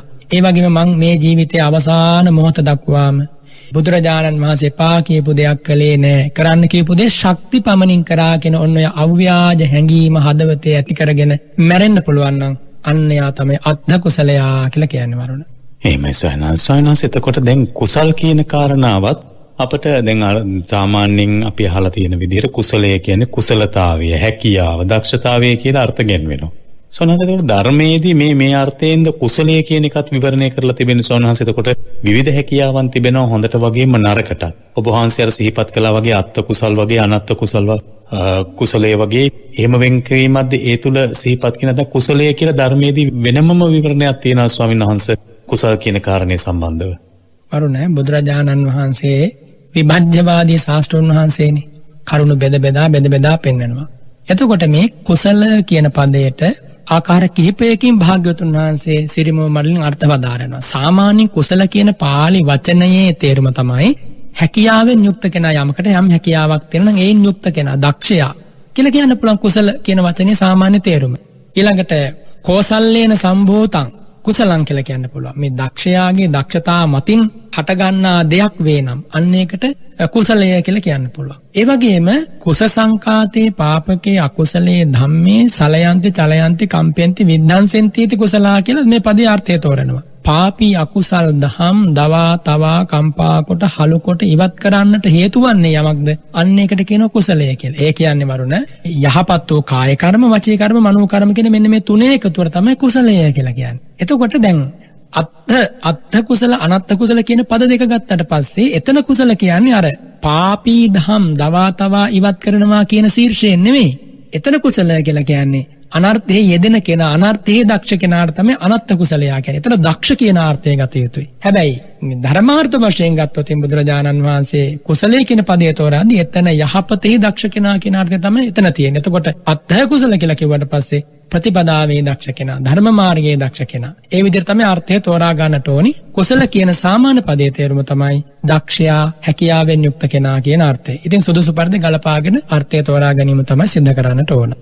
හොඳයි. ස්වාමීන් වහන්සේ ඔබ වහන්සේ දේශනාවේදී තවත් කාරණා එකින් එක කර්ණීයමෙත සූත්‍රයේ මුල් ගාථාවේ ඇති පදයන් විග්‍රහ කරන්නට යෙදුණු තැනකදී දේශනා කරන්නට යෙදුණු කාරණා ඇසුරේම දැන් ඇවැද්දසීම පිළිබඳව ඔබ වහන්සේ සිහිපත් කළ එක් අවස්ථාවකදී ස්වාමීන් වහන්සේ ඇවැද්දසීම කියන්නේ පාපොච්චාරණයක්ද නැත්නම් තවත් ස්වාමීන් වහන්සේ නමකින් උපදෙස් ලබා ගැනීමද අපේක්ෂාව මේක අත්‍යවශ්‍ය දෙයක් අවංක භාවය සනාත කරන්නට කරන දෙයක්ද පව් සමා කර ගැනීමට කරන දෙයක්ද ගිහි අපට මේන් ලබා ගන්නට පුළුවන් ආදර්ශය කුමක්ද ස්වාමීන් වහන්සේ?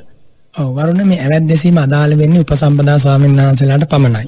එතන ඇවැද්දසීමෙන් බුදුරජාණන් වහන්සේ දේශනා කරන්නේ උපසම්පදා ස්වාමීන් වහන්සේලාගේ ශික්ෂාපද සමුදායේ තියෙන වරුණ ඇවැද්දසීම් වශයෙන් තව ස්වාමීන් වහන්සේ කෙනෙකුට මගේ අතින් මෙන්න මේ වර්ගයේ වරදක් වුණා කියලා ප්‍රකාශ කිරීම තුළ ඒ තුලින්ම පිරිසිදු වෙන ශික්ෂාපද ප්‍රමාණයක් තියෙනවා. එසේ ප්‍රකාශ කරලා ඉන්න අනුතුරු දෙවන තුන්වන හතරවන අධීරකදී විනය කර්ම අනුසාරයෙන් පිරිසිදු වෙන ශික්ෂාපද ප්‍රමාණයකුත් තියෙනවා. ඒ වගේම ඒ මොනම ආකාරයකින්වත් පිරිසිදු වෙන්න බැරි විදිහේ කැඩුනොත් කැඩුනාම වන ශික්ෂාපද ප්‍රමාණයකුත් තියෙනවා. එතකොට උපසම්පදා ස්වාමීන් වහන්සේලාට නැවත සශික්ෂාපද සමාදන් වීමක් නැහැ. උපසම්පදා මාලකයේදී මහා සංඝරෝණ එකතු වෙලා ඥප්ති චතුර්ථ කර්ම වාක්‍යයෙන් උපසම්පදාව ලබා දුන්නාට පස්සේ එදා ඉඳන් දිවි තියෙන තුරාවට ඒක තමයි ශික්ෂාපද සමාදානයි.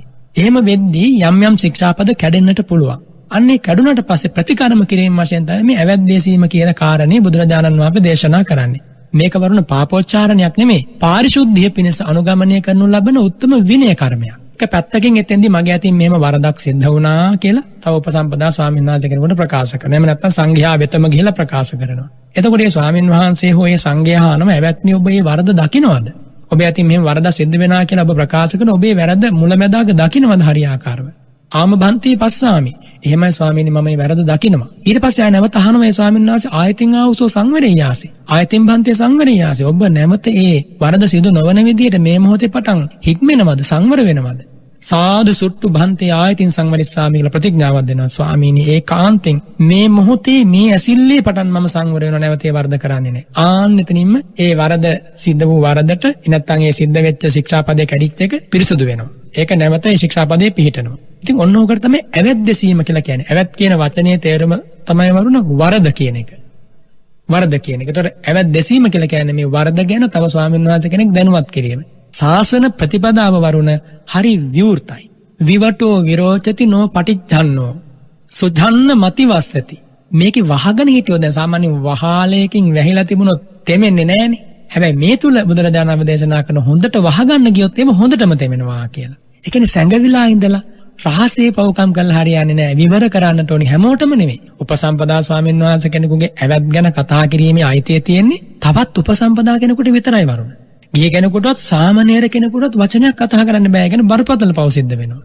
ඒ වගේම උපසම්පදා ස්වාමීන් වහන්සේ කෙනෙක් වුණත් කතා කරද්දී ඊටා මෛත්‍රියෙන්, කරුණාවෙන්, දේශයෙන් පරවශ නොවි වරද පෙන්වා දීමේ ශීර්ෂයෙන් කතා කරන්න ඕනේ. එහෙම නැත්නම් මහා ගිනි ගොඩක් බදා ගන්නවා වගේ වැඩක්.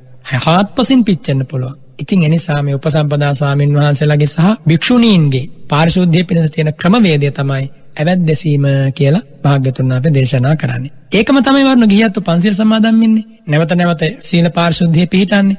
අපරිසුද්ධ වෙච්ච ශික්ෂාපද පිරිසුදු කරගන්නේ. ඒකත් එක්තරා ඇවැත් දෙසීම් ක්‍රමයක්. හැබැයි වචනීය පරිසමාප්තාර්ථයේ ඇවැත් දෙසීම අදාළ වෙන්නේ උපසපන් ස්වාමීන් වහන්සේලාට.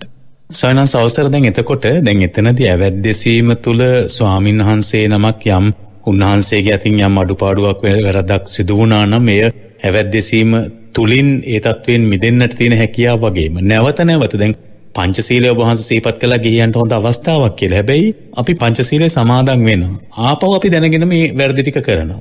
ආපහු සමාදන් වෙනවා. ආපහු කරනවා. දැන් ඒ වගේ ස්වාමීන් වහන්සේට ඇවැත් දෙසීම තුළ යම් මොකක් හෝ අඩුපාඩුවක් සිදු වෙලා ඒ ඇවැත් දෙසලා ඒකට තිබෙන්නා වූ ඒ తত্ত্বය සමනය කරගෙන නැත්නම් උන්වහන්සේ ඒ తত্ত্වෙන් මිදිලා ආයේ කටයුත්තේ මේදීමේ අවකාශයක් තිබෙනවාද සහ ගිහි අපිට එතකොට පංචශීලයේ නිවැරදි ක්‍රමවේදය දිගේ පන්සිල් කැඩෙනවා. කියන්නේ අපි අර හිතාමතාම නොකඩා ඉන්න උත්සාහ කරනවා වගේම ඇතැම් වෙලාවට හිතාමතාම කඩන අවස්ථාවක් තිබෙනවා. ඒ සමාදම් වීම කැඩී යන අවස්ථා තිබෙනවා දැනම. ආයි සමාදන් වෙන. ඒ තුල අපිට ප්‍රතිඵලයක් ලබන්නට තිබෙන හැකියාව කෙසේද ස්වාමීන් වහන්සේ? වරුණ සීලේ ශාසනයේ ආරම්භයේ මිසක් අවසානයේ නෙවෙයිනේ. එතකොට සීලේ සමාදම් වෙලා ශික්ෂාපද සීලේ සමාදම් වෙලා ඒ ශික්ෂාපද සීලය ආරක්ෂා වෙන්න තවත් කරුණු ගණනාවක උදව්ව අවශ්‍යයිනේ. මම ඔබට දේශනාවේදී සිහිපත් කළා දැන් ප්‍රාතිමෝක්ෂ සංවර සීලය තමයි අපි ඔය ශික්ෂාපද සීලය කියලා කතා කරන්නේ. වරුණ උපසම්පදා ස්වාමීන් වහන්සේලා 227ක් ශික්ෂාපද එතන ඉඳන් සාමණේර ස්වාමීන් වහන්සේලා ආදී වශයෙන් ශික්ෂාපද ප්‍රමාණයන් තියෙනවා. එතන මෙන්න මේ ශික්ෂාපද ටික මේක තමයි මේව උල්ලංඝනය කරන්න බෑ. හැබැයි මේවා ඉබේ රැකෙන්නේ නැහැ වරුණ සමාදන් වෙච්ච පමණින්. මේ ශික්ෂාපද ආරක්ෂා වීම හෝ නොවීම තීරණය වෙන්නේ එයාගේ මනෝමූලික චේතනා පහළ කිරීම මතනේ.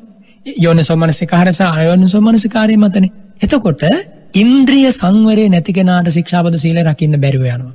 ඉන්ද්‍රිය සංවර සීලය ඇති කර ගැනීම පිණිස ප්‍රත්‍යසන්නිසිත සීලය අවශ්‍ය වෙනවා. අනුභව කරන දාන වේලේ ඉඳන් පරිහරණය කරන චීවරයේ ඉඳන් වැඩ ඉන සේනාසනයේ ඉඳන් ගියත් නම් ඒ ආහාර ආදී මේ උපභෝග පරිභෝග දේවල් මේවා පරිහරණය කරද්දී අවබෝධයක් තියෙන්න ඕනි මේක මේ කුමක් උදෙසාද කියලා. ඒ නුවණ මෙනෙහි කිරීම නැතුව මුලාවටපත් වෙලා මදයටපත් වෙලා මුසපත් වෙලා කෑම බීම කෑමේ පටන් සෙසු කටයුතු සිද්ධ කරන්න ගියාට පස්සේ ඇස කන නාස ආදී ඉන්ද්‍රිය අසංවර වෙනවා. අසංවර ඉඳුරන් නැති කෙනෙකුට ශික්ෂාපද රකින්න බෑ. ඒ නිසා ඔය සමාදම් වෙලා නැමත ශික්ෂාපද කඩාගන්නේ. ඒ නිසා ශික්ෂාපද කැඩෙන හේතුවත් සමාදම් වෙලා ආරක්ෂා වන හේතුවත් දෙකම ශ්‍රාවකයා දැනගන්නට ඕනි. යමෙකුගේ මනසේ නැවත ලෝභ ද්වේෂ මොහ වැඩෙනවා නම් වරුණ ශික්ෂාපද කැඩෙන්න පුළුවන්. ලෝභ ද්වේෂ මොහ අඩුවන විදිහට එයා යෝනිසෝ මනසිකාරයෙන් ඉන්නවා නම් සීලය රකින්න අමාරු වෙන්නේ නැහැ. ඉතින් යම් කිසි කෙනෙක් ස්වාමීන් වහන්සේලා වේවා ගිහියත්ව වේවා නැවත සමාදන් වන ශික්ෂාපදයේ කඩා ගන්නවා නම් කැඩෙනවා නම් ඒක රකින්න බැරුව යනවා නම්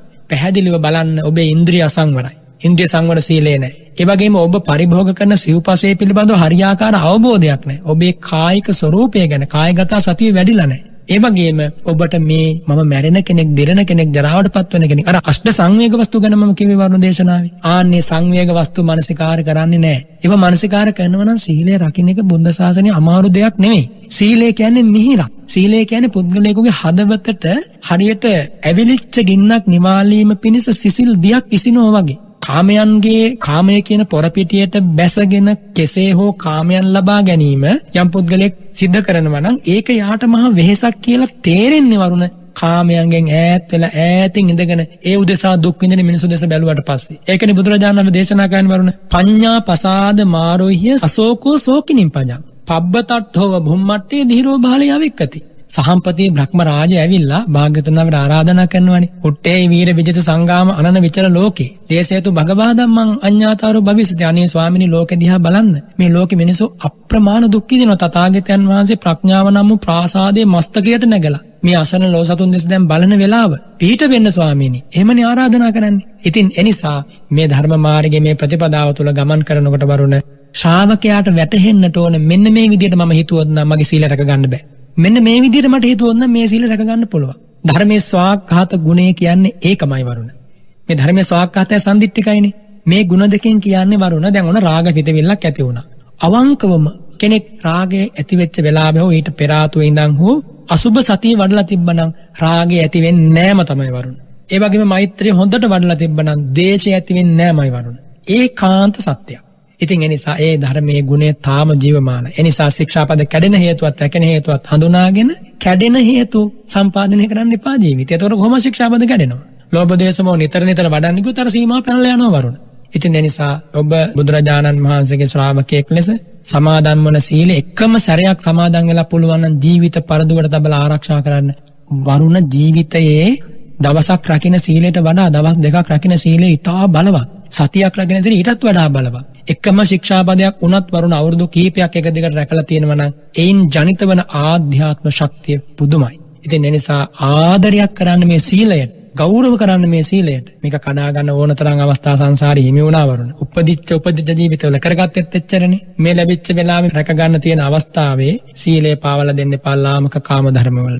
හොඳයි ස්වාමීන් වහන්සේ ගිහියන් විදිහට අපි ස්වාමීන් වහන්සේලා කෙරෙහි කටයුතු කරන විට ඇතැම් වෙලාවට අපි අතිනුත් වැරදි අඩුපාඩු වෙන්නට පුළුවන්කමක් තිබෙනවා. ඒ නිසා මම හිතන්නේ මේ කාරණාව වහන්සේ පැහැදලා අනුශාසනා කිරීම හරි වැදගත් කියලා මම විශ්වාස කරනවා. මොකද ඇතැම් වෙලාවට ඇතැම් උපසම්පදා භික්ෂූන් වහන්සේලාගේ කටයුතු කෙරෙහි ගිහියන් වන අප අතගැසීම තුළ යොමු වීම තුළ ඇතැම් වෙලාවට අපම අකුසල් රැස් කරගන්නවායි කියලා ඔබ වහන්සේ සිහිපත් කරපු නිසා. මම තවත් ඒ ආශ්‍රිතවම කාරණාව දැන් ඔබ වහන්සේ අර වැද්දසීම පිළිබඳව සිහිපත් කරපු නිසා සාමාන්‍ය දැන ගැනීම උදෙසා මම ඔබ වහන්සේගෙන් කැමති මේ ප්‍රශ්නය යොමු කරලා අනුශාසනාවක් ලබන්නට ස්වාමීන් වහන්සේ. දැන් එතනදී ස්වාමීන් වහන්සේ උපසම්පදා භික්ෂූන් වහන්සේ නමක් අනිවාර්යයෙන්ම වැද්දසීමක් සිදු කළ යුතුද?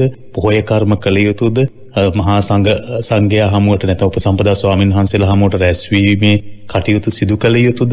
නැත්නම් හුදෙකලාව උපසම්පදා භික්ෂූන් වහන්සේ නමකට තවත් ස්වාමීන් වහන්සේලාගෙන් මිදලා කටයුතු කිරීමේ හැකියාවක් තියෙනවාද ස්වාමීන් වහන්සේ? අපි මේ දෙකම සමහර ඇතැම් විට දකිනවා ස්වාමීන් වහන්සේලා බොහොම ගෞරවයෙන් ධර්මයට යොමු වෙලා ඉන්න. හැබැයි උන්වහන්සේලා හුදෙකලාව පැත්තකට වෙලා ඉන්නේ.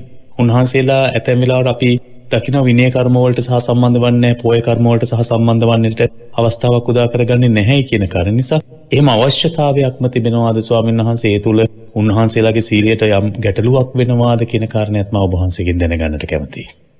වරුණ බුදුරජාණන් වහන්සේ වැඩ ඉන්න කාලේ එක්තරා මහා රහතන් වහන්සේ නමකට අදහසක් ඇති වුණා මම දැන් කතකරණීයයි කල යුත්තේ කළා. නාපරං ඉත්තත්හාය ආය මට අනාගතයේ සතර දුකින් අත මිදෙන්න කරන්න ඕන දෙයක් නෑ. මම දැන් රහතන් වහන්සේ නමක්. ඒ නිසා මම පොහොය විනය කර්මයට උපෝසත කර්මයට දින 15කට වතාවක් එළඹෙන උපෝසතයට යන්න උවමනා නෑ කියලා අදහසක් ඇති වුණා. ඒ මොහොතේම තථාගතයන් වහන්සේ අභිඥාවෙන් පරචිත්ත විඥාන ඥාණයෙන් දැකලා අහසින් ගමන් කළේ භික්ෂුව ඉදිරියේ පහළ වෙලා කියනවා මේ භික්ෂුව ඔබ එහෙම හිතන්න එපා.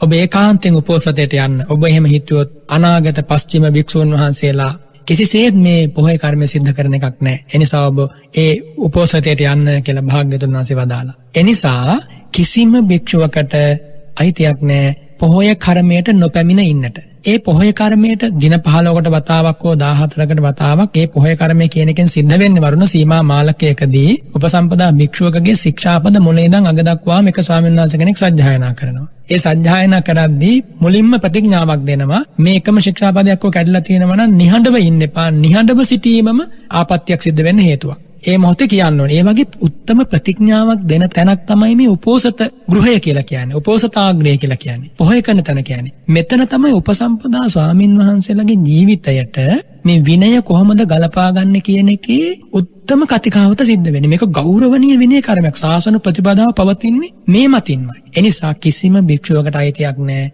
උපෝසතයට නොපැමිණෙන්න. දවස් 14ක් 13ක් සුදුසු විවේක සෙනසුනක ඉඳලා දින 15කට හෝ 14කට වතාවක් එළඹෙන උපෝසතයට ඕනම කෙනෙකුට පැමිණෙන්න පුළුවන්. මේ කාලේ කිසිම අන්තරායක් නැහැ. යාපනයේ ඉන්න කෙනෙකුට උනත් වරුණ දකුණේ තියෙන උපෝසතයකට එන්න පුළුවන්. දවසකට දෙකකට කලින් පිටත් වුණා. ඒ පහසුකම් දැන් තියෙනවා. ඉතින් ඒ නිසා ඒකට නොපැමිණීම මත තමයි වරුණ බොහෝ ප්‍රශ්න ඇති වෙන්නේ. භික්ෂුන් වහන්සේ කෙනෙකුට හුදකලා වෙන්නට අවසර ලැබෙන්නේ විනයානුකූලව පැවිදි වෙලා උපසම්පදාවටපත් වෙලා වස් 5ක් ගුරු වැසුරු ඉඳගෙන ඒ වස් 5 තුල ගුරුවරයාගෙන් ගත යුතු ගුරුවරයා ඉගැන්විය යුතු ශිෂ්‍යයා පුහුණු විය යුතු ධර්මපරයායන් ටිකක් තියෙනවා විනයේ. ඔබේ ප්‍රාතිමෝක්ෂ කටපාඩමේ තියා ගන්න ඕනි වරුණ. ශික්ෂාපද භික්ෂු භික්ෂුණී ශික්ෂාපද සීලය හොඳට කටපාඩමේ අට කතා පෙළ සහිතව ඉගෙන ගන්නට ඕන. ඒ දේවල් ඉගෙනගෙන අරහත්ත්වයේ කෙලවර කොට කර්මස්ථානයක් වඩලා තමයි ඉන් ඉදිරියට ඒ ස්වාමීන් වහන්සේ ගුරුවරයා අවසර දුන්නොත් දැන් ඔබ තනියෙන් ඉන්න සුදුසුයි කියලා යන්න පුළුවන් වෙන්නේ. එයාට කියනවා නිස්සය මුත්තක භික්ෂුව කියලා. වස් 5ක් ගත වුණාට පස්සේ එතනින් මෙහා කිසි කෙනෙකුට ඉන්න අයිතියක් නැහැ. වස් 5ක් නැති උපසම්පදාක් කිසිම ස්වාමීන් වහන්සේ කෙනෙකුට ගුරු වැසුරෙන් අයින් වෙලා ඉන්න විනයානුකූලව අයිතියක් නැහැ. එහෙම හිටියොත් හැම අරුණක් පාසාම ශික්ෂාපදයක් කැඩෙනවා. එතකොට එහෙම දැන එහෙම කෙනෙක් ඉන්නවනම් ඒක බලවත් වැරද්දක්. ඒ ස්වාමීන් වහන්සේ හුදකලාවේ ඉන්න ඕන. එහෙම ඉන්න අවස්ථාවේ එනකන් ඉන්න කියලායි මේ කියන්නේ වරුණ. ඊට කලින් ඉක්මන් වෙන්න එපා. ඉක්මන් වෙන්න එපා කියන්නේ පොඩි මනසක්නේ. අලුත් ජීවිතයක්නේ. නොහුරුයි නොපුරුදු වෙන සංසාරේ කාමයන් එක්කනේ ජීවත් වුනේ. පුංචි හරි ප්‍රශ්නයක් වෙලා පැවිද්ද එපා වුණොත් භ්‍රමචර්යාව එපා වුණොත් එහෙම නැත්නම් ওই සීලේ කැඩෙන විදිහේ බලවත් දෙයක් සිද්ධ වුණොත් ඊට පස්සේ ඉතින් අපායනේ අතට ගන්න වෙන්නේ. ඉතින් එනිසායි මේක මෙහෙම එපා කියලා බුදුරජාණන් වහන්සේ දේශනා කරා. ඒ නිසා උපෝසතය කියන එකට අපි ඒකාන්තයෙන් සම්බන්ධ වෙන්න ඕනේ. ඒ වගේම තමයි ගිහියැත්තෝ විශේෂයෙන් ස්වාමීන් වහන්සේලා සම්බන්ධයෙන් පිළිපදිද්දී දැන් වරුණේ කාරණයක් ඇහුවනේ. හොඳට දැනගන්නට ඕන වචනයකින්වත් ස්වාමීන් වහන්සේලාට අපහාස කරන්න එපා. හොඳට මතක තියාගන්න මේ කියන කාරණය ස්වාමීන් වහන්සේලා පිල් බෙදලා වාද කරනවා වෙන්න පුළුවන්. ඔවුනොවුන්ට චෝදනා අපහාස ගර්ජන තර්ජන කර ගන්නවා වෙන්න පුළුවන්. ඒ කිසිම දෙයකට ඔයත් උනන් සම්බන්ධ වෙන්න එපා. කිසිම පක්ෂයක් ගන්න එපා. පැත්තකට වෙලා මේ කියා දෙන ධර්මයේ ජීවිතයට ගලප ගන්න. ඉතින් අහක යන ප්‍රශ්න ජීවිතේට දාගන්න එපා. මේ සංසාරෙත් මේ තියෙන උපාදාන ටික හොඳට මැති මේ තියෙන දුක විඳින්න. ඉතින් ඒ නිසා මේ තියෙන උපාදාන ධර්ම ටික දුරු කර ගැනීම පිණිස කටයුතු කරනවා හැර මේ ලාමක දේවල් වලට මේ ජීවිතේ නම් තනක් දෙන්න එපා. අපේ මනස කියන්නේ අකුසලයට වහාම ඇදිලා යනවා වරුණ. එතකොට භික්ෂුන් වහන්සේලා හෝ වේවා ගිහියත් හෝ වේවා වරදට හසු වුණොත් අනේ මේ භික්ෂුවක් නෙමේ ගිහියෙක් නෙමේ අසවල් භික්ෂුවෙක් දාන්නේ මේ මට මෙහෙම උනේ කියලා එහෙම සමාවක් කිසිදාක හම්බ වෙන්නේ නැහැ. ඒ වගේම තමයි තෙරුවන් වහන්සේලා හා සම්බන්ධ කිසිම දෙයක් සාමාන්‍ය ජීවිතයේ සාමාන්‍ය කටයුතු වල සාමාන්‍ය චර්යා පද්ධතියට ගලප ගන්න හදන්න එපා. ඇයි මම එහෙම කියන්නේ බොහෝ දෙනා මේ ධර්මයේ තියෙන පිවිතුරු වචන පාවිච්චි කරනවා ගිහියත්න්ගේ විවිධ අවශ්‍යතා වෙනුවෙන්. වරුණට මම කියන්නේ මේ මොකද්ද කියන්නේ කියලා තේරෙනවනේ. එතකොට බුදුරජාණන් වහන්සේගේ පාරිශුද්ධ චරිතාපදානය, යශෝදරා උත්තමාවියගේ පාරිශුද්ධ චරිතාපදානය, ඒ වගේම මේ සසුන් පිළිවෙතේ තියෙන පාරිභාෂික වචන මාලාව මේවා ලාමක අදහස් වෙනුවෙන් ලාමක වැඩ වෙනුවෙන් පාවිච්චි කරන බොහෝ දෙනා. එයත් බරපතල පාප කර්ම කරගන්නේ. ඉතින් එනිසා ඔය සමාධිය කියන වචනේ ඒ වගේම ඔය ප්‍රඥාව කියන වචනේ ඔය සීලය කියන වචනේ ගෞරවනීය වචන කොච්චර තියෙනවද බුදු සසුනටම අදාළ. කෙනෙකුට හිතෙන්න පුළුවන් මේවා භාෂාවේ තියෙන වචනේ කවුරු ගත්තත් මොකද වෙන්නේ කියලා. අරගෙන බලන්නකෝ විපාක වෙන දවසට. භාග්‍යවතුන් වහන්සේගේ ශ්‍රී නාමයට කොතනකින් හරි දැන නොදැන කලලක් ඇති කළොත් එයාට දඬුවම නම් ඒකාන්තයෙන් බරපතල. ඒ නිසා මේ වහගෙන ඉන්න ඔබ සිහිපත් කරගන්න. ඒ වගේ කිසිම දෙයකට ආවඩන්න එපා. ඒ වගේ කිසිම දෙයක් ඔබේ ජීවිතේ විශේෂයෙන් දරුවෙකුට නමක්වත් තියද්දි වරුණ මේ උතුම් ධර්මපරියායන්හි නිතර නිතර කියවෙන වචන ටිකක් තියෙන ඕවා පරාමර්ශනය කරන්න යන්න එපා. ඕනතරම් නංගොත් තියෙනවනේ දාගන්න අපේ දරුවන්ට ඕනේ නා. ඒ නිසා මේ පිවිතුරු දහම කියන්නේ ඒ තරමින් වචනයකින්වත් අපි අව탁සේරුවට ලක් නොකළ යුතුයි. ඒ වගේම මේ චරිත රංගපාන සමහරු සිවුරු පොරවගෙන භික්ෂුන් වහන්සේලා විදිහට රංගපානවා. ඒ වගේම සමහර ඇත්තෝ බුදුරජාණන් වහන්සේගේ උත්තම චරිතය රංගපාල පෙන්වන්න හදනවා. මේ කිසි දෙයක් වරුණ නොකළ යුතුයි. ඒකාන්ත විරාගී උත්තමයන්ගේ ජීවිතවලට සරාගී මනසකින් කිසිදාක ප්‍රවේශයක් ලබන්න බෑ. කරන වාරයක් ගානේ හිතන සිතුවිල්ලක් ගානේ කතා කරන වචනයක් ගානේ නිරේගාමී අකුසල් සිද්ධ වෙනවා. ඒ නිසා මෙව අහගෙන ඉන්න ඇත්තෝ ලස්සන මිනිස් ජීවිත අඳුරු කරගන්න මේ චීවරයත් එක්ක සෙල්ලම් කරන්න එපා. මේ උත්තම පිවිතුරු දහමේ තියෙන වචනත් එක්ක සෙල්ලම් කරන්න එපා. අපි මේවා සිහිපත් කරන්නේ වරුණ බොහෝම මෛත්‍රියෙන්. ඇයි මෛත්‍රියෙන් කියන්නේ? වරුණ නොදන්නා කම නිසානේ බොහෝ දෙනා වරදට වැටෙන්නේ. හතර අපා දුකට මේක හේතු වෙනවා කියලා හිතුවනම් කවුරුවත් වැරදි කරන්නේ නැහැ වරුණ. ඔය හැම කෙනාම ආනන්තරිය පාප කර්ම කරපු දේවදත්තටත් මේ මුලාව ඇති වුණේ වරුණ. එයාට තේරුම් ගන්න බැරුණා ඒ අවිද්‍යාවේ මහත නිසා මට මේක නිරය යන්න හේතු වෙනවා කියලා. ඉතින් ඒ නිසා භාග්‍යතුන් වහන්සේ ඒකයි දේවදත්තට පවා මහා කරුණාවෙන් පිහිට වුණේ. ඒ නිසා මේක කරුණාවෙන් කරන අවවාදයක් අනුශාසනයක් මිසක් කෙනෙකුගේ වැරදි පව් අඩුපාඩු විවේචනය කරන්න නෙමෙයි ඔබව වරදෙන් මුදවා ගැනීම පිණිසයි මේ උතුම් ධර්ම සාකච්ඡාව ඔබ වෙනුවෙන් සිද්ධ කරන්නේ.